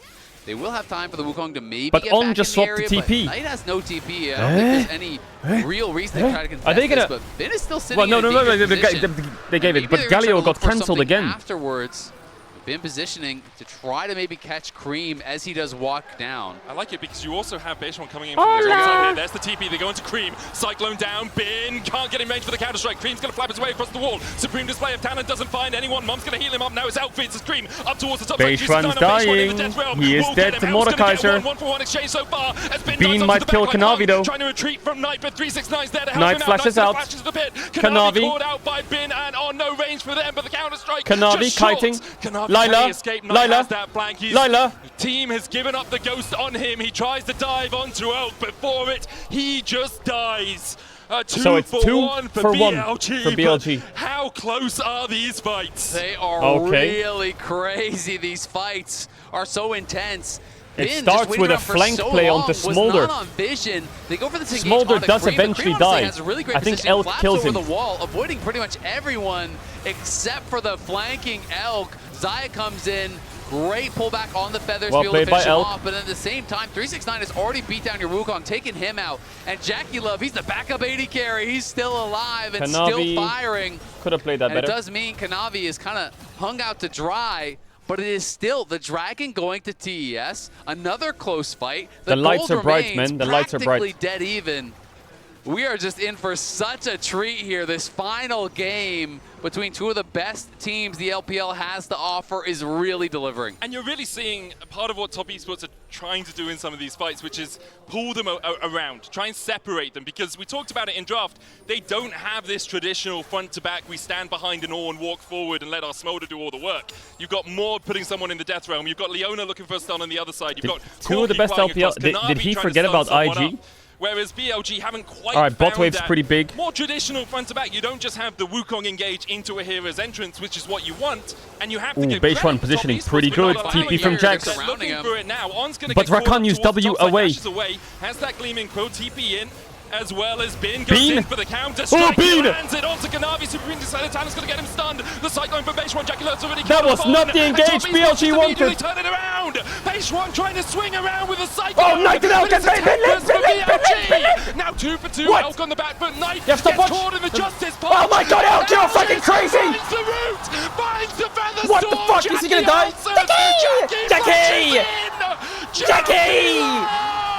The Top Esports pulls it from beyond the grave. Jackie Love finds the moment They should be able to do Baron, in the right? mid lane. Bin goes for the massive engage. He goes for the 5-man Look to try stun. to find a He goes for multi-man it. counter-strike here. But Rakan has no TES W. are He just able W'd to away, hold on so here. he There's can't just too follow many that. threats, it feels like, on TES. Look at Bin flashing forward into the midst of everyone, getting that counter-strike down, but he's pushed back. Oh, he got hit by the... And Oh, Jackie man, and On Cream, couldn't they play are the fight. He couldn't play the free-firing. game. And from here, it looks like it is absolutely cooked for BLG until Elk finds an incredible Holy Elk, fight, man. That knocking guy down gets multiple uptime. members, and then here on the side goes Oh forward, my god, flashes Elk is for so the smooth pullback with it. But that onto Smolder Cream, Q knocks down fucked the him too Smolder, hard. But Jackie still has Did it crit? resources. Barrier there, flash I don't know how much forward, crit Smolder knocks had, but that them looked like a both crit. down, earns TES the Baron, and the first significant lead. And look at the heartbreak there on the faces of the BLG members. Shadow distraught as his team loses what could be the game-deciding fight. It really could.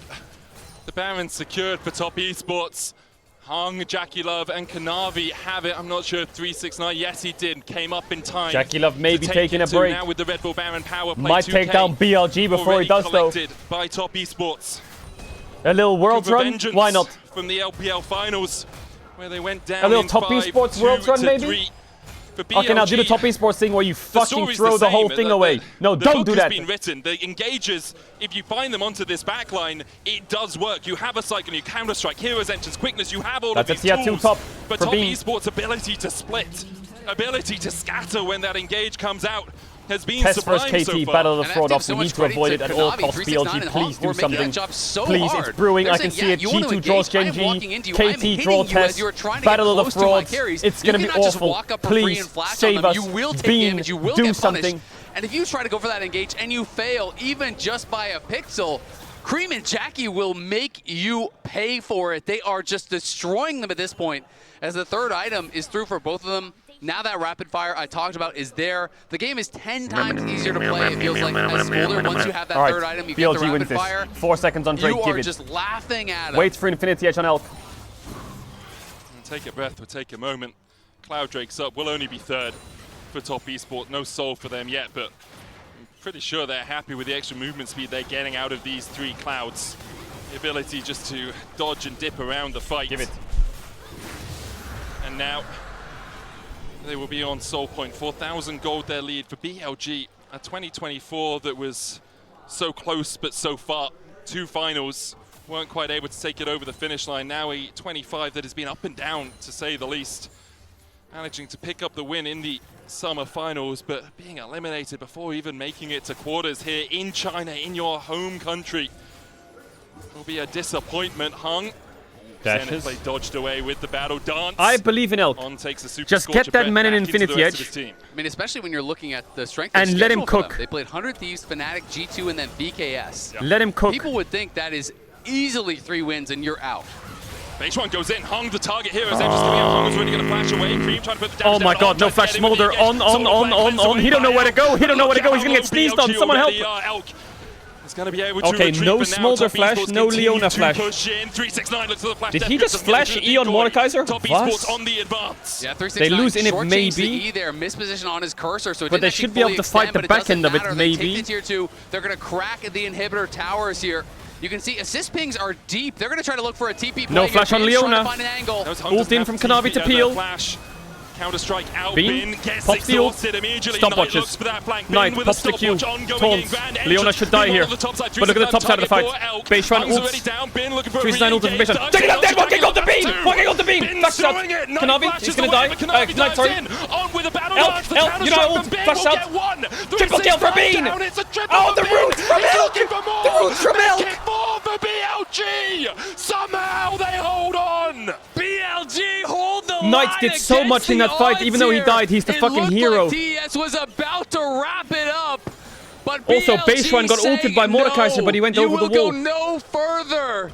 Bin goes in, gets Kiana ult. Low. Bin just forces the issue, goes he gets the redemption, he gets exhausted, and then him and Knight and on the left fight to the death, and they clean up a bit. Such beautiful positioning. Elk and Beishwan are trying to get rid of this Mordekaiser, but Knight is doing so much with Bin. He can't even hit him during it. He's over the wall. Oh my god, Knight and Bin are crazy. The Soul Laner's getting so much work done here for Elk BLG. just flashes out here. Elk gets pulled in, but flashes back. Oh my god, Knight and Bin, man, just fucking honor them. I don't know what the hell Jackie's doing, and but then that feather pull catches the Smolder, knocks him down, and BLG, they're not Bin is 2.5k gold up. Elk has Infinity Edge. I had that Fiora Penta in my head right there. Some monster items. When you need him, Bin stands up. He's had a quiet world so far. It's been Knight who's put the team on his back, but now Bin with a Quadra, 3k gold lead for him. Doesn't matter too much. Has the Frozen Heart, 3 items on Beishwan. No IE on Smolder yet.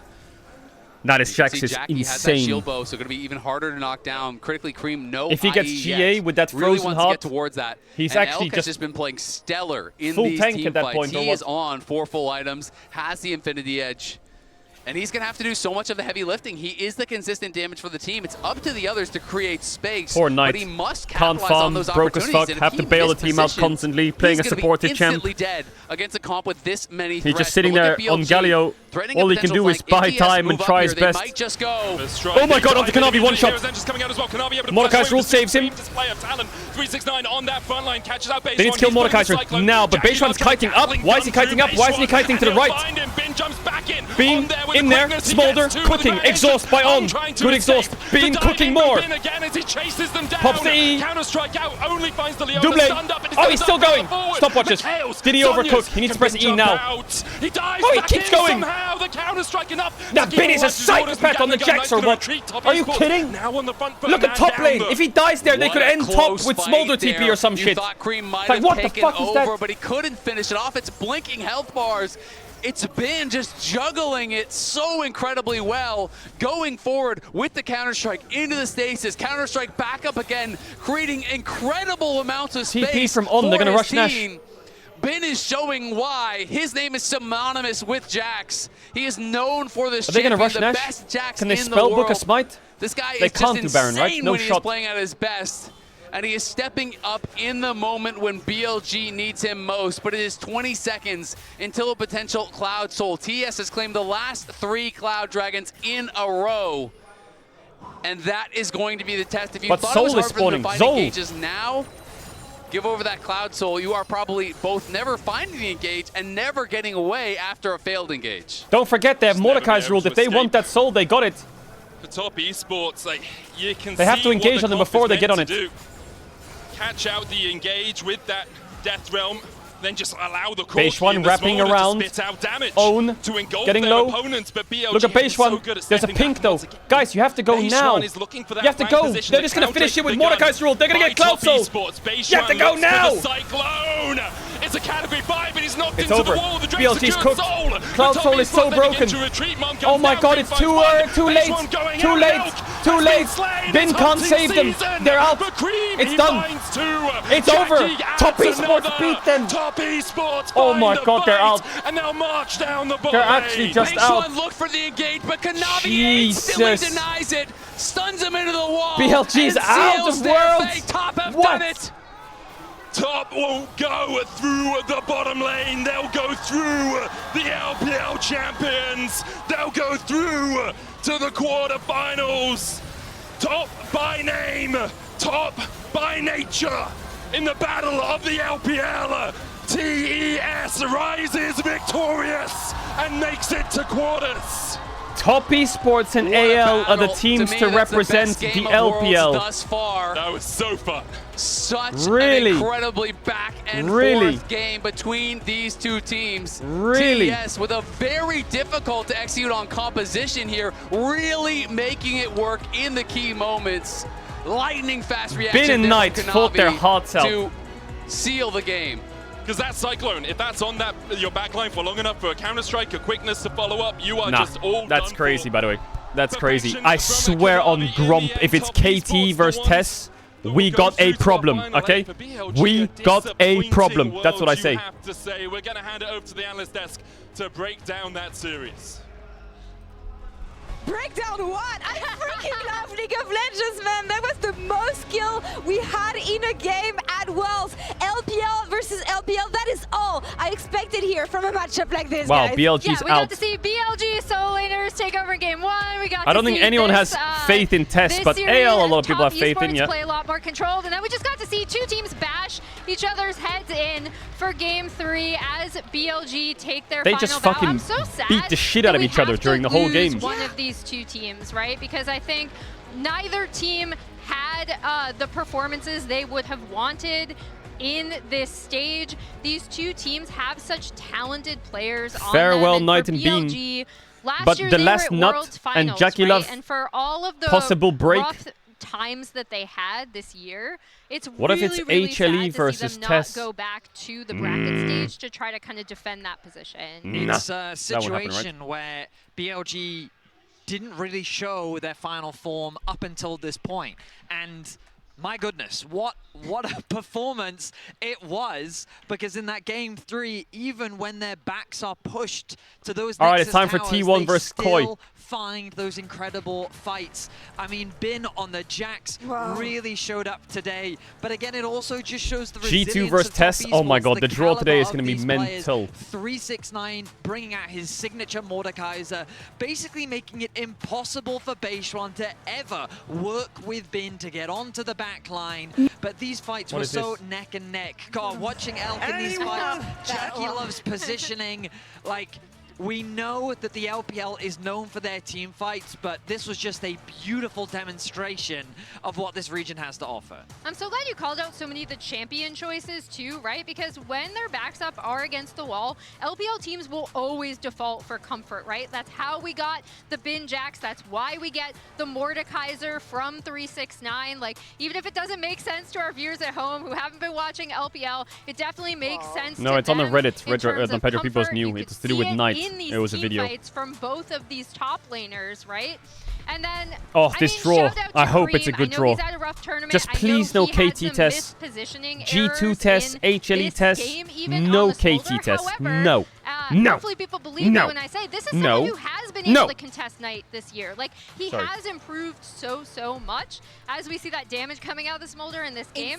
And so I really, really Koi hope have the that he can chance to do kind the of funniest thing ever. brush off the nerves Because if now Koi and beats have a T1 better right now, performance going forward. and you're This telling is me a the huge knockout stage has opportunity for Top KT, Esports to CFO, finally Top change the Esports, and narrative. Koi They in it, finally return then to the quarterfinals. this We heard world the is elation of the Armageddon. fans in the Gen.G arena to is see going to have a Jackie Love fucking back at field another day. quarterfinals. That's all I'll say. It's going to be an exciting one, and if they play like they did today, they are a scary opponent to go up against. Vintage Jackie Love has entered Worlds 2025, but it doesn't stop here. It was absolute cinema in this best of 3 series, and we have one last team yet to qualify to quarterfinals. It is going to be Movistar Koi going against the world champions T1 right after this. Speechless. Absolutely speechless. Yeah, speeches that KT's in the top 8. Bin goes Fucking in for the crazy counter mode. strike. He lands it onto Kanavi. Supreme decided Tanner's going to get him stunned. The Cyclone for Base 1. Jackie Love's already killed off on. And Top Esports just immediately turn it around. Base 1 trying to swing around with a Cyclone. But it's a Tempest for BLG. Now 2 for 2. Elk on the back foot. Knight gets caught in the Justice Punch. Elk flashes. Finds the root. Finds the Feather Storm. Jackie answers. Jackie flashes in. Jackie Love for Top Esports. Pulls it from beyond the grave. Jackie Love finds That was the before the moment. flash forwards from Corky. That was such a good line by Medic, though. What did he say? He said something like, the Wukong ultimate comes out, but it might just be a Tempest for BL. What the fuck is this, head? Yo, that blew my earballs off. What the fuck is this? I don't fucking care about the Wild Rift Apex pad my ears. What the shit? Someone, what the hell is the volume diff?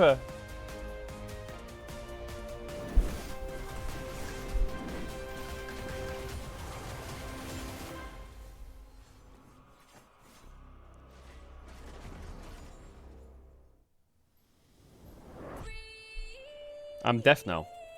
GG.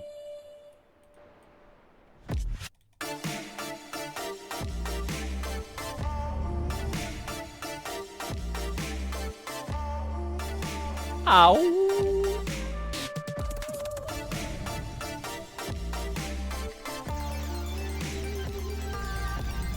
Wow, wow.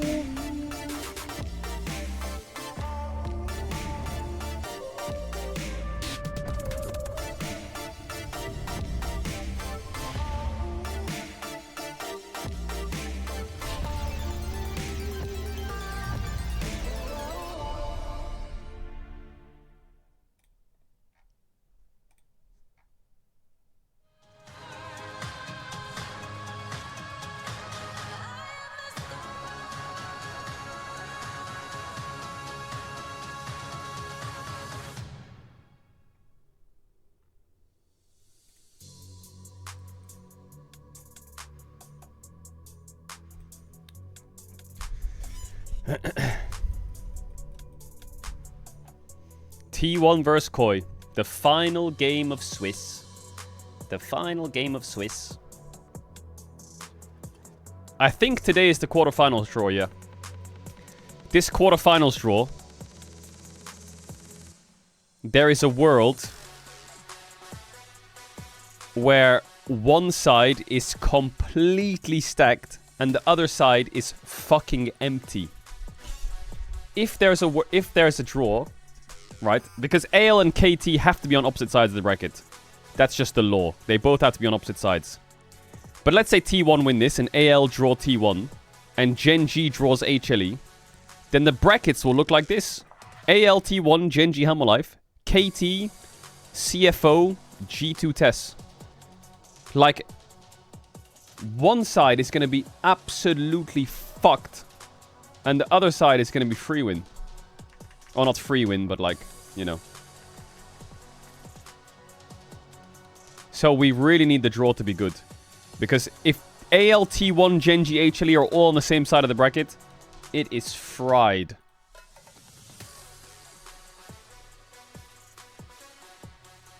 When will you put respect on KT's name? Never. Never. They can win 6 worlds in a row. I'll still call them a bunch of frauds. There's nothing they can do. Not even try it.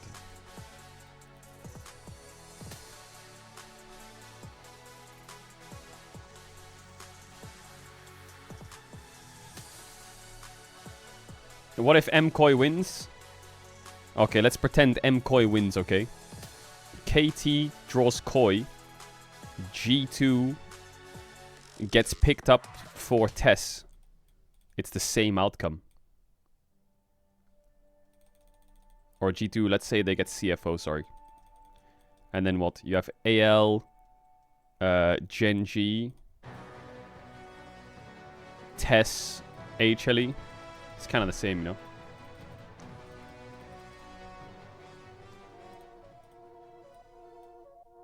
It's Europe's rising star versus the reigning dynasty. You said you'd be a fan of KT if DKP's being fraudulent since their match for Fry's group. Yeah, I fucking lied. Deal with it. Never gonna support KT. I will support BDD and Cuz every now and then. In just 16 minutes and 47 seconds, T1 crushed Mad Lions. Why the fuck do we have to bring that up? Now Alyoya returns stronger as the rebranded MKOI charge toward their first Worlds quarterfinal since 2021. As for T1, the defending world champions haven't finished below semifinals since 2020. They may not look dominant this year, but history says never underestimate T1. Will MKOI's tenacious hunger rewrite history, or will T1's legacy burn through once again? How was the BLG test series? It was great. It was cinema. Ooh, T1. But I'm just gonna. I just think, as much as that series was cinema, BLG is a bunch of fucking frauds. They are. I'm sorry. The truth hurts. You can't play Worlds against G2, 100 Thieves, Tess, and Fnatic and get knocked out. That's and VKS. That's fucking disgusting. LPL first seed losing to that. Unacceptable. 2021 for Alyoya, that breakout year for him, but since then, no longer able to make it to quarters. I'm glad Top Esports exposed him. I don't know how hard or difficult it's going to be today, but I wager, Maurits, very difficult. Yeah, I'm sorry, I didn't want to break the news to you, but I think we can all be honest about it. I know when it comes to T1, the plot armor is We don't need to bring this up, by the way. Team always clutches up, particularly at World, so as we take a look at MKOI, obviously I think they've been a really interesting group to me in that they've both been fairly consistent in being able to make it to internationals while simultaneously struggling to really make a mark. Do you mean MKOI's been consistent or Mad Lions and getting 17th, 18th? What are you saying there, But they made it. But they're there! That's true. They're there. They're there once again. We know it's going to be an uphill battle, but I do want to give them the time of day, Emily, in terms of their story, because I want to remind people of spring in the LEC. It was a similar situation to today where nobody believed that they could take the title. Nobody believed that they could take the games and that they had grown enough to show that promise. Well, I think here is a story of can you do that again? If the year ends with this and KT winning Worlds, that's the big thing for watching MKOI this year for me is you see they have the absolute ability the KT Gen G rematch where they upset them. Super well, like you said, against opponents that you wouldn't necessarily pick them in those matches. However, we've also seen them fumble a bit at this tournament against opponents that aren't nearly as strong as T1. They had the reverse sweep versus Team Secret Wales, but it left a lot to be desired. They're up versus T1 Maurits, and now I gotta say, do you agree they've gotten a fraud draw, and why are they in this position? Okay, that is a loaded question that I will not answer as such. Leading question and loaded question. What I do want to highlight is that for T1, it feels like a retread of the last 2 years. And I keep bringing this up because I think there's a lot of people that will only tune in for Worlds and they'd be like, I've seen T1 win the last 2 times. Why do I keep being told? It's because it's it doesn't show their loss to Gen G, though. The 4th seed brought Gen G to 5 in the It's missing the loss to Gen G, otherwise this means they're 2-1. Performances compared to domestic performance, which I don't know if they're going to be an issue for MKOI, but if you're a T1 fan, you want to see them fix those today because it is an important tempo in going into the quarterfinals. Yeah, and I think that's a huge thing for T1 as well, right? Coming out of that 100 Thieves lineup, or 100 Thieves match yesterday, they would have wanted to look a little bit stronger in that match. And something that I want to talk about is Keria, because Keria, to me, when he's good, and we saw that for multiple glimpses throughout this year, obviously many times in the last year, is the most impactful support in the world. It's really hard to put into words how much this guy does for T1, and I just don't think that thus far we've Carria's really pretty seen good that at League of level Legends. impact If you're new from to this League player or at watching all. Make a case esports, he can be the best player in the world. I think you can break this it guy, outside of that he's support role, pretty and if good. He is not He's pretty playing good. up to his usual level. He Of has course, watched that's some gonna have Sally a great VODs. add-on effect onto this team. Is that where you nail it down also, Emily, the support role, or is it because the whole team isn't working as such that then of course support also suffers? Yeah, I mean, I think it's a little bit of both, right? Like, I don't think Carey has had the performance he would have wanted. I also think a lot of it is a team issue. I think someone you want to be looking for to kind of start having a he has such a rock-solid mental, I think, in a lot of these cases, is Gumayushi. I thought he had a really strong performance yesterday, even with Carey sometimes being a little bit behind the rest of the team on some of these engages. And this is a huge meta for AD carries, right? They play such an important damage role in so many of these comps, as we've seen already. And we saw him clean up in so many team fights yesterday. He's always incredibly consistent, and he steals all the objectives. Exactly. He can also be a jungler. Yeah, and that's actually the biggest criticism we had of Owner yesterday, was that he got a little bit too used to having a third smite. But for me, Wonders in the chat. I know that What do we say? yesterday weren't Mickey X necessarily over the best, Carrier? but for me, the team fight setup is coming from him. Okay. The knocking down See you is next coming year, buddy. from Guma. And we still have some of the clutch moments for Faker. We still have some glimpses of domestic Doran, but I think that T1 is going to be looking today to see everything kind of come together. And again, we go back to 2023. There were also questions going in, and they had a nice walk. They all came together, and the rest is history. It's true, it's true. I do want to bring up some, not counterpoints, because that sounds like I think MCOY is gonna like 2-0 T1 or anything like that. But I think when it comes to talking about Guma and his consistency, for me, Supa is a really, really big question mark. I think he had one of the worst Supa series needs he's to ever lock in played today if versus they want to Team have a Secret chance, Wales, and because that's not the Guma Supa that Carrier I is know just... and I've come to love in the LEC. And whenever we've counted him out, can't, he's had better you can't be in the performances than I know he's supermarket gonna against want that it those today. players in the lane. Alvaro, on the other hand, is someone who I've always found incredibly consistent for the side of Movistar KOI. And I think, Emily, even in those runs that weren't that good at Worlds last year, he was always the shining light. But is it all going to be enough is, of course, the question. I mean, I think that I'm glad you brought up support, because I think support jungle is actually still massive right now in the meta, right? And I think when I think of this Movistar KOI team playing at their best, it is, sorry, I'm going to pronounce that. No, it's cool. They're movie stars. It is from Elyoya, who's kind of the heart of this team. He's been with this org for so long. And then Alvaro, who's been consistently stellar across their entire run. So, I mean, I think the two of them working together, running the map, would be KOI's best chance to take this. Elyoya still chasing that 1647 redemption. He wants it erased from his records, but let's see how the fans have voted at home. You can vote every single day at MasterCard GT on X. Well, not when we take a break, but you know, whenever there's matches. And they are calling the match for T1 with 73%. KCFO, Jackie Love, That's T1 KOI. not that many. What? Okay, For CFO T1 again. standards, that's W fans though, Again, big W fans. at 80s. Yeah, whenever I see T1, Bin, I'm usually yep, expecting he's gone. 80%. Yeah, MCOY is just Yep. that good. It's Well, not about that's T1. also, that's how you know that T1, you know, Polska they've been a little bit Gurom. shaky. FlyQuest and inspired, I can't yeah, wait he's to, also gone. Eat my words, you know, Well, because we've done that the last 2 years. anyway, chat, when it T1 comes to KOI. T1. Absolutely. I think nobody will blame us for saying that, because it's just happened 2 years in a row, and you know they have their eyes on the prize. They don't usually get knocked out at this stage. In fact, they never do. So could a bunch of upstarts from the LEC help them or kick their chances away? I don't know, but I'm going to give my full support to Movistar KOI as they go up against T1. Come on, give us a show, boys. Give us a show, boys. And I think that's all we really want. Classic bias shocks, wants a show from the boys. This desk, though, there's going to be no bias, even those two LEC cashers. Dragos and Dagda. Wait, what? Oh, did you not get that? You not get the memo? Get the email. I didn't Oh, get okay, all right. That's my bad. Okay. We show a normal, neutral amount of love to both sides. But I love everything the desk was talking about. Jungle support matchup going to be hype. Of course, for one of these teams, it'll be the last time we see them. KOI locked on in. the international stage thus far. T1, 3 LCK teams have already made it through. But one LCK team is built a little bit different, right? That is T1. And it never is going to feel like a top 8 at Worlds if they don't make it. But MCOY could be the team to cut this run short. They would be the #1 most beloved team in the LPL if they did manage to make that happen, I'd imagine. It's also because we've just seen BLG get eliminated. If T1 are now eliminated alongside it, that's both of our finalists from last year is taken out of the equation.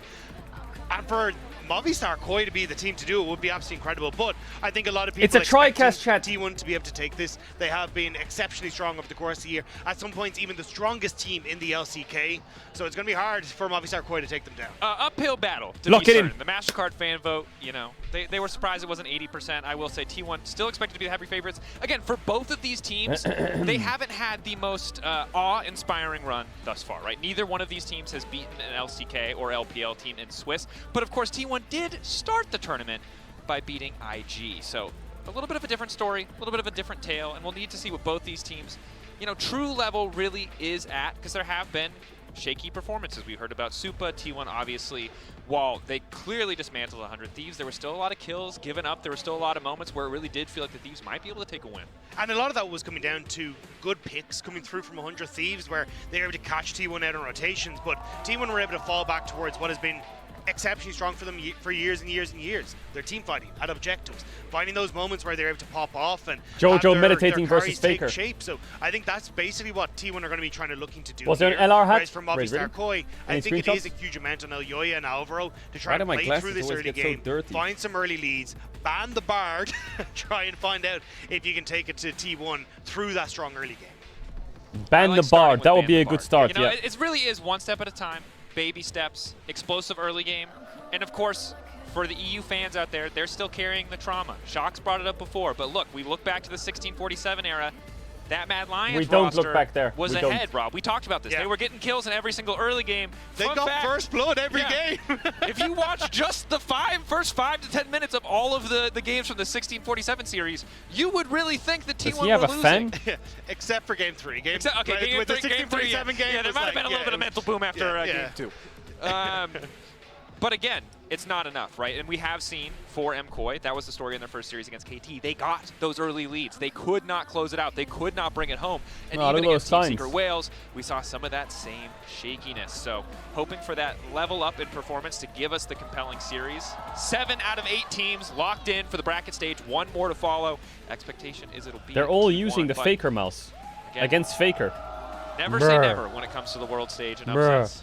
Yeah, I am curious what the game plan is here for Movistar Koi, because even when they were in LEC, one of the things we always talked about was their preparation. Now, obviously, much shorter timeline to try and get that preparation done, but still, this is a squad that tends to kind of download their opponents and then figure out, okay, we're going to try and pay for side lanes, picks, team fights, whatever it might be. And I think in this sort of instance, when you looked at what Thieves were putting off yesterday, I wouldn't be surprised to see them go for this kind of 1-3-1 style with the things like Galio, what the fuck? try and find those picks and find those ways to get the game in their favor off of those picks, because I think if you allow T1 to just kind of slow the game down and play for team fights, I think that's where the individual performers on T1 will shine, and I don't know if Movistar Koi can keep pace. Good question. We'll be able to identify. Alright, Bard ban is good against T1, Poppy ban is good against T1. Ambessa ban, Sion ban, Yunara ban. Guys, are you gonna ban us here? You know the pick bans, chat. Are you gonna ban us here? Are you gonna pick us here? Step 2 and 3 is what's happening with Orianna and Azir, because Trundle now going to be banned away, leaving both Ori and Azir here. Ban. So I personally, if I mean, I'm Yoya looking did at play T1, Trundle and pop off in don't game give across the Azir. 2 I or think that 3. has been exceptional for Faker for an Do extremely long not time. give Faker Azir. You will play against his Orianna. You gave Faker Azir. Okay. The problem is whenever you say the name Faker and you say exceptional performer for a long time, you just could start listing. Just gonna let him have Azir. Healthy portion of the entire I know Orianna wins the lane, but we were watching the replays again. It was Cassante mid last year. It was Nautilus mid. It's gotten weird over the years, but this could be a more conventional mid lane. Is he gonna take the Azir, Faker? He hasn't shown that much Azir prio. Probably because he's been banned a lot. But he did prior Orianna over it. Cassante pick is good. Denial from Mir win. Very good denial. I wonder if Faker is going to lean towards Talia or Galio into Ori rather than Azir. Nope, he's going Azir. Shurima. Best champion, so not surprised to take away. The Azir is going to be picked up next. I do think, though, because you've still got options here for like the Wukong for Elyoya, which has also been a very strong pick from the Orianna. Interesting that they don't take the Wukong. MKOI still are going to be relatively happy. What happens with if the you way go this draft is going so far? But again, for T1, Wukong plus like it's what you Varus want, flex your bread and or butter. It's Gwen Faker on Azir, or strong front line. You're going to be able to get something like a Varus or something along these lines for Guma in that bottom side of the map if you'd really like to. Even the Xayah, and you're going to be Owner will go Xin Zhao on 3. Okay, but Elyoya takes it away because Owner is a big Xin Zhao player. The Xin instead, so potentially So they drop the Wukong. I feel like Orianna Wukong is kind of good. Obviously, we've seen Wukong kind of, I would say, raise your koalas. OCE never dies. A lot in all the regional playoffs, but I feel like in this tournament especially, it's looking super dominant. Yeah, it feels good to pick AD carry here because there's so many top laners you can play. It doesn't really feel like you need to pick top. To mid-game power here across these, I think they will pick the Wukong, or they will pick like something to empower, like support maybe, but I doubt it. So I feel like Wukong is quite easy for T1 here. You don't have to wait for that level 6 on the Wukong. Try and find these early skirmishes with the strong power lane that you have in the they are going to take the Varus. Okay. Guma Susi Varus. Well, MKOI can ban Wukong and Jarvan. Or Wukong and Pantheon. T1 can ban top laners. What would Mirwin play into Cassante? Obviously a bit of a mismatch. I don't know. Every time I think of Mirwin, I think of Gwen. But support's going to be especially important here. As Yorick, T1 Gwen. will have the luxury of counterpick, and being in a position where carry gets Rek'Sai. counterpick support I always forget about a terrifying Rek'Sai. prospect. We might not be in, Caitlyn's support era, but it still haunts me at the very least. Yeah, I'm also curious if Nico we end up going Ben. back to like things like the Gwen. Sure, I see it. Like, Karma's open though, but I guess they don't want to play against You it. got the MC Hammer comp that can't touch this with both of those, but we'll have to see if that is going to be the plan. Because it does give you a very strong front line and something that is very good at synergizing with these engage tools from Alvaro, which has been his best. I feel like T1 have a lot of range. We'll have to see what the game plan is, because you haven't seen much Gwen at this tournament, so it may just be an Ornn ban instead for T1 to try and take away some of that tank v tank matchup in the top side. Is that option going to be for now? Is the Rumble instead, so limiting that long range. Ah, of course, Faker's little smile. Mobile carry and the slow, the damage. So you're not going to ban Wukong?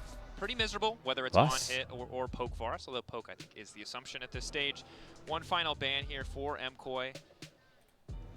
This is it can be really tough here for MKOI, right? Because a range support really changes the nature of this draft dramatically for the side of T1. So we're not going to ban Wukong. So Braum is going to be the takeaway here. Makes sense when you have a Xin who's diving in. Probably means we're going to see at least probably just Nico Brown ban, target carrier. I thought Alistar on 4, sure, I see it. I mean, Rakan is open, so it's not like insane. Alvaro can go Rakan pretty easily. Can go Leona as well into Azir Varus, it's pretty good. I just don't know what Mirwin's playing. He's not going to go Ornn, right? No way. I want to try and answer with. Okay, MKOI. Playing with our hearts, perhaps. Rakan, engage. Yeah. They need more engage. They need more. This is one of his they have Mordekaiser pick. Okay. It's actually going to be the Mordekaiser coming in on the top side. So not just Bwipo anymore. Anyone and everyone pulling out this pick. Oh my god, is it an Owner Kiana on 5? You know, no, not Sylas Jungle. I was thinking maybe Sylas Jungle kind of cooks here. It doesn't. Would surprise me here. Jarvan, Wukong, Pantheon, all good. I don't think you've got the setup. Kiana can be pretty the way hard. That your team fights want to play are fairly but Owner easy front to back. into Mordekaiser, Rakan, Owner maybe feeling himself. Xin Zhao. Okay. Confidence. Chat, I'm not ads. If you don't want ads, you can use the tier 1 or Twitch Prime to subscribe and support the channel. You don't have to sub if you don't want to. You'll be back for the game starts anyway. If you sub now, you won't get ads for the rest of Worlds. Much love. See you in a sec. If you have a primer or a tier 1, go crazy. Alright. I actually don't know if I like the Kiana, you know. You have Cassante, Azir, Alistar. I do think that like Jarvan or Pantheon or Wukong just fits the comp better. It's a tanky bruiser jungler that scales fights. Do you need a Kiana assassin? When I see Kianas, I like Gallios and Lissandras and Aries and setup and all that shit and Annie. I don't like Azir. Push waves consistently and kind of win out through that respect. So trying to find these maybe he can just solo play the game. May be a little bit tough. Could be, but I think if you're a T1 fan, you're sitting there pretty comfortable because Faker 139 wins, 61 losses on Azir, most played champion by more than 80 games. So I think if there's anyone who, whatever happens in an early game, could scale up and bring this home. That is the man that I'm looking at. He does have a habit of it. Yes. But that is, of course, the historical, the prestige, the pedigree of Faker. More recently, as the desk highlighted, Guma has been the guy to look at. We'll see. Poke Varus is one of those champions that, again, it all depends on if you can land the Qs. If you can get those early advantages, Guma has been able to connect them just about every situation. See if he can do that once again. All of these Azir picks. Sure, Faker is here. I'm happy. Great. You know, we'll get some roads. But my pick'ems, brother. Where are the Azir bends? MKOI. They got a shot. 30 seconds until minions spawn. In respect to the MKOI fans who have trekked here out to Beijing, I just heard one very guttural roar of Vamos Koi. He's top in bends still? Yeah, but he needs more bends. How's it gonna make all the difference? And for MKOI, they're hoping they don't have to make that trek home after today. Opportunity here to try and take down T1, but Alvaro going to be spotted. Keria only has the head. Guma Susi has TP. Significantly less worried about that. And no word placed yet, but Keria, there goes. Pop over the wall, just try and spot out the early clear. Mirwin and Doran, of course, get eyes on each other. Small health advantage for Mirwin in that trade. No swaps either. We're not going to be seeing any kind of creative swap. It does make some decent sense. And already, we got aggressive trading early. Orianna wins this, doesn't she? But he does have lethal tempo. Usually outmatches if you extend the trade long enough. Oh my god, we are fist fighting to the death. For Jojo, Faker, good holy fuck, Jojo is not going to give up, by the way. He's going to keep trading. Still keeping that tempo stacked, at least for another second or so. Yeah, both pots burned immediately by Jojo. So gonna see Orianna is here, we're scaling. Nope, it's Jojo. You're not scaling for shit. You're fist fighting to the death with him. Either way, as you say, like, Harvey trading in this mid lane, that kind of favors, honestly, the Zinzao more, who may be able to make a bit of a pressure play here towards the mid lane earlier. I think it favors the Kiana, you know. Because she does Raptors into mid here, there's probably a kill angle. For the squad. So oh my god, super, don't play that Corki. Oh, that's the Guma Corki skin. Wait a second. Hey! He's playing the Guma Corki skin against him. That's where we've seen MKOI struggle the most, is when they're trying to play on these 1-3-1 side lanes and getting caught out. If an extra teleport is there, can be a bit of a difficulty. I think he can do this camp, wrap around through bot and kill Jojo if he wants. But let's see if Owner just goes to full clearing, because that works too. But getting caught out on side lanes, a common story for a lot of teams at this tournament, right? But that's pretty far away. Currently, still seeing some... Oh, okay. All right. Well... You know what I appreciate about this, even as an EU pundit, is that at least you get your oopsies out in the early game, you know? PvE we'll call it a happy little accident. accident. Mid-lane gank oopsies, as we saw in the previous series. It is a bit of a philosophical thing that I have, which is, you know, you get the bad karma out of the way at the start of the day, and then the rest of the day has to go well because you've got. Oh, the Kiana clear is a lot faster right now, isn't it? Just a little whoopsie. Oh, it's intentional. Get it out of the way, and then it all goes good from here. Yeah. Okay, I feel you. Yoya on the invade. We'll now go for an invade. They both have smite though. Works out. Pretty difficult for him to. Owner's on vision though. He's seen. He's dead. He's dead. Oh my god. Likely gonna have to flash here. Lockham's there, might not get the chance. Doesn't even. Oh my god, massive first blood for Koi. With first blood. The vision plant showed the Kiana on the camp. Managing to pick up the first monstrous kill. A really nice invade timer. Even the fact he moved Alvaro over was just perfect. Moving over, Owner ended up using that invisibility at the start, which meant he didn't have any left. And then Alvaro... He almost fucked the whole play up by trying to W him before knocking him up. If Yoya just auto-Q and just auto-attacked him, he kills there easily without any panic. 100%, and really well played by the team overall. So unfortunate for Owner. I think he shouldn't W like that. Once he sees in, he should be able to go invisible, reset with the Terra Shape, get the grass again, and just be out there, right? Be stealthy. But because he uses both charges, because he uses everything on that golem, he's got nothing left to survive. And that's the bot lane prio paying off. Of course, for now, T1 have an advantage of their own. And Jojo is being very greedy right now. Jojo continues to have Faker, but he just does not have any health. Phase rush, he's going to get him out for my god, Owner just rolled him as well. Q flash. Finishes the kill off effortlessly. EQ is flash. But Jojo's being so greedy, just base. Spot Owner coming in towards that mid lane, and then sticking around that little bit too long. I guess he doesn't have TP. Something must have happened in mid where he got fucked on a CP back. I think Jojo must have butchered his lane somehow. Back with a kill and helps even up or at least control this lane state for Faker in the mid lane. Yeah, credit to Faker playing so aggressive to get that health bar relatively low. You highlighted it earlier on. Of course, since you highlighted it, they had already TP'd back, they already did more, but clearly Faker and Jojo willing to fist fight for lane control here. Also, the Dark Seal already picked up for Faker means that he does end up with a stack on that as well as Faker. trying to trade hyper aggressively here. So the more kills that can go towards that mid lane, double knock. The T1 mid. Superstar gets stunned. Kuma Yushi. Going to connect. Boom, Qs him in the face. Crucially hitting the arrow, proccing those blight stacks. Yoya took enemy Raptors. Already moved in, and it looks like taking Owner's the still Raptors. clearing camps. So a lot of little trades across the map. This base from Super is gonna suck. Gold lead to the side of T1. Oi, oi, oi. They're kind of getting blasted in bot a bit nice at this point. promising early kill has If been they can crash this really wave. well answered is this entire wave. I mean, the Rakan can get the money, but that doesn't feel as good. That doesn't. It actually feels pretty terrible. It's pretty bad. If you cancel some resets here, might be okay. It doesn't matter too much because that extra TP on Gumayushi, so it means that he should be able to still come back in as he likes into this bottom side of the map. It also meant that if they tried to go for any sort of swap there with Supa, would have been able to be matched as well as Doran. Level 6, immediately going to go all in onto Miran. Miran flashing away. He should Doran get 6 on can the wave flash and then follow, Doran can't fight. After he doesn't connect on the all-out Pathmaker, just decides not to pursue any further. We counter pick Cassante with Mordekaiser well, and so we go down 10 CS. Available, which and means he may be chasing Doran as that ultimate wears out, but Miran having him burn his flash in these early stages, and the individual laning phases, small wins for T1. Going oh my god, he gets both of them. Push back from the Emperor's Divide. Jojo Pune running, but Owner happy to grab another carry on the way as well. Ooh, this game has been a bit butchered from mid lane. Something must have happened in the lane phase. We can check the replay actually. But I have a feeling that Jojo TP'd back even now tries to deny a little and got really chunked when he TP'd back. There from T1. You can see and then Faker was ready to base TP on his face, and he tried to crash the wave, and it went sideways on the gank. T1 just send more members mid and end up with another kill now towards this Kiana. And again, this is the first pick Orianna. This is the matchup that MKOI opted into, and this is Jojo, who I believe has been the most consistent player for this team up until this series, where he is being targeted and really taken out of the equation. Credit to Faker. This man is constantly using the E, the shifting sands to get in, keep that man low. And Jojo just had no room to play, while T1 already starting up that first Drake. Yeah, they're going to be very happy to do so. Again, like, you have Doran burning that flash on the top side. You have Gumayushi and Keria winning out on bottom lane thanks to their aggression as well. And you can see that CS lead opening. And now huge wins in the mid-jungle.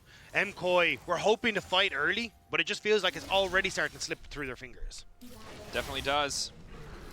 Faker comfortable in the mid lane. Gold leads everywhere except for Alvaro, who, of course, Owner is still a little behind. Picked up a couple extra minions after that last bot wave was pushed in, but getting cheeky here, getting aggressive. Owner does just take over to level 6, but has the mobility just to make it out. Oh yeah, it looks like he will be able to take away the red buff, but Kuma is there to contest, has used the ulti. TP now on the way in. That's Keria. That is looking to Keria. arrive to the party. Slow, steady retreat here. Elyoya gets lower and lower. Supa there to cover as well. I think they would have liked to force out the Crescent Guard from Elyoya. Debating if they can turn this back onto Guma. Guma quick flash to safety. MKOI nice patience, knowing they have the control ward there to cover them. Also, are they going to play that? No way. Okay, I thought they were going to send it over the wall there. Meaning that they had to invest this time, invest the time in getting that play in the tri-brush. Okay, grubs to Koi, I think. Pretty uncontested. Unless these little windows just maybe shockwave the wave thoughts or something. I don't know. Early access to Void Grubs. And I don't think you can really contest this as Owner. May just try and sneak one with the smite. Level 4 for Alvaro. Throws the Gleaming Quill, so has been spotted. Owner not concerned whatsoever, knowing that Elyoya is on the grubs. I think MKOI should just be happy getting 2. 2 and out. Smite from Elyoya. No real reason to fistfight here. You don't have control in the mid lane. Jojo Koya thinking about it. Elyoya continuing to step up. It's only Keria level 5. When becomes Lightning. Guma marked. Won't be charging in. Owner just wants to take this one. He has smite. Should be no way they can stop him. Well, but he Owner didn't smite doesn't want it. to risk going down for it. So 3 He didn't press grubs. smite. Well played from MKOI. I think he needs to combo there with smite. Like he needs to smite as his Q goes out. Button down and ends up popping out. So MKOI, nice little advantage for themselves, and even denying Gumayushi this reset. Pretty big as Guma doesn't have access to that teleport. Did a really good job early at building lane advantages without using it, but now in this position is just going to have to go for a bit of an honest reset. Instead, he's going to opt to stay and push one more wave even into the cannon. Should be able to just push out the wave and then reset and match Supa back on towards his top side. He's not going to be too sad about any of it. But again, I think like a lot of back and forth here. Pretty okay game for Koi. Have been able to find lost Drake, 3 grubs, Supa's behind, Jojo's behind, Yoya's behind, but opening up for T1. They can recover. If they can continue to use this over towards things like the Dragon in 2.5 minutes and keep that pressure up, that's really where MKOI will start to struggle. Yeah, and item completions are huge in League of Legends, right? So the goal really for Owner right now is the difference of having that Profane Hydra. Sunder Sky will be big for Elyoya, but doesn't have it yet. Now they're trying to make a play on Faker in the mid lane. He retreats back to the safety of the control ward, and Keria is here to cover. Level 6 before Alvaro, Faker is a so rat. no access to the quickness quite yet. 2 minutes on Drake. Overall, gold has evened out. 3 grubs for the Drake, the biggest difference. Well, as long as they don't lose in 6 minutes, they're doing a great job. Also going to be able to move in onto this bottom side and set up a nice little bit of vision ahead of this Dragon. You can see both Owner and Keria moving in there, and Faker's fine here. Still has flash, still has the ability to dash away into this bottom side river. So nice job by him kind of solo contesting this area. Yo-Yo's trying to take his Raptors. An owner is very scary right now, Rob. Is that legal? Yep. Level 7, double buffs. It's very legal. Yoink him. Ready to get in there with the first strike. For now, luckily, he's focused on PvE, but I get a little nervous every time he pokes his head out in the mid lane. Guma only level 7 to Mirwan's level 9. As long as he doesn't get clipped by anything, it should be okay. But Mirwan's flash is going to be up shortly. Could be a problem. The Mordekaiser's kind of undiveable. Support if need be. It is still a little difficult to make things happen on this bottom side because you can pop the ults carry and get out of the Mordekaiser ult, but you still then kind of want that for if you're going to set up the tower dive. Yeah. So get it a little fishy, especially even if Mirwan just goes for the ult onto Gumayusi instead. So I think happy enough to just back away off of that one and just cover Gumayusi on the push. But again, like Guma, this long-range Varus is incredibly difficult to deal with. Yeah, nothing's going to happen until Drake, really. But Supa's top, so he's going to have to base and go to Drake soon. And one of the things that he's become known for, I mean, definitely even when think you look back MCoy should not give Drakes anymore. So not exactly like he's off of any sort of comfort for himself. No, definitely not, right? Those early item spikes Jojo is really weak. Can be so cheap as well. As speaking of, he has now finished He's the half Sunder a level Sky. down. Can be a big tool for sustain, although generally Kiana can be one champion alongside a lethality bars who can burst through that Xin if he's not able to get that ultimate down and really deny a lot of that effective sustain. As that's Varus coming in on the bottom side. Mirwan locking up Gumayusi, immediately taking him into the death realm, but he just quickly walks back, uses the power of the ultimate, and the 1v1 the Q flash forward. Gumayusi may have overstayed as well. Oh my god, it's just a solo kill from Mirwan onto Guma. What? That's a haunting guy's Mordekaiser. Coming in, that's the power of the spell book. No flash on Varus. Caught a bit of Supermarket, sleep at the wheel. no. Risky Okay, proposition for god, thank Guma. fucking god he Might didn't have been open a bit shop. of a caster curse, honestly.